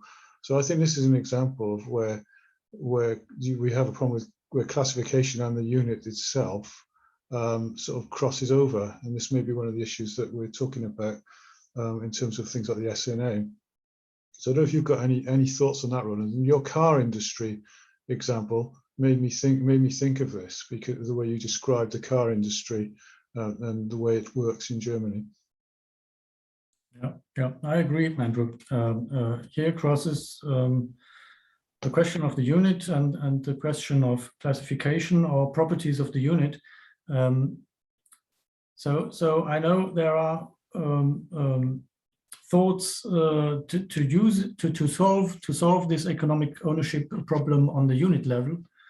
I guess one could try, and one could try in different ways. Yeah, and some of these might be laborious and not bringing us to the aim, and others might be easy. So if we think about economic ownership, maybe we can really simplify the world if we go, for example, to the enterprise groups. Yeah. Instead of finding out about loads of special purpose units, which are special purpose entities, which are used to hold these ownership rights, and which are passed on to other countries and so on. Yeah, but they are not. You cannot catch them. Yeah, they are in disguise, and they are changing, and they are told to pass it on to someone else. Yes, and so we have to be careful if we try to deal with this very sensible and very important issue of the economic ownership. Which units are proper in use to in the end find out the information about the economic ownership. Okay, thank you very much. So I see no more questions, and we're almost out of time. So unless anybody quickly raises their hand, I will attempt to summarize this subject. Fortunately, we only have one paper to summarize in this session, so it should be a relatively easy task for me. But it turns out that it's not that easy, because this is a subject which has been running for a very long time. Roland managed to produce some slides from 2007, which still look relevant today, which does show the length of time this has been a problem. I think the units issue has become a bigger issue as a result of globalization for some of the things we've just discussed.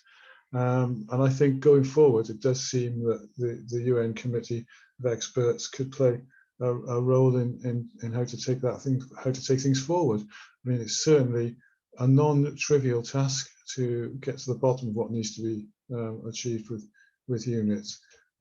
So I think at that point, I would like to thank Roland for his very stimulating and entertaining presentation this afternoon. And I will close session 5, the shortest session on the agenda, and hand back, I think it's to, not to Arturo, it's to Gerardo. Muchas gracias, Roland. Sí, efectivamente es un gran tema. Yo creo que quisiera inclusive mencionar algo que Arturo Blancas presentó cuando dio a conocer los resultados del reporte de progreso por país, el CPR, porque algo que se hizo y que discutimos como parte del grupo directivo de Wiesbaden fue hacer una apertura, como lo presentó Roland, de todas las unidades en un sentido amplio, ¿no? En esta whole perspective que nos hizo ver Roland en su presentación. Entonces, hicimos una apertura para dar cabida a todas las posibilidades que manejamos en los registros de negocios en los países que estamos contestando el CPR. Entonces, eso nos pareció muy importante y es una de las innovaciones que se introdujeron ahora en el cuestionario del Country Progress Report como parte de todo lo que venimos discutiendo. Bien, pues cerramos aquí nuestro segundo día de trabajo. Mañana estaremos nuevamente con ustedes para la sesión 6 y 7. Empezaremos ahora con Roland el día de mañana. Él estará al frente de la sesión 6 y con Natalia Doronzova para la sesión 7. Muchas gracias a todos por estar en este segundo día de trabajo. Que tengan muy buen día, muy buena tarde, buenas noches. Hasta mañana. Gracias a todos.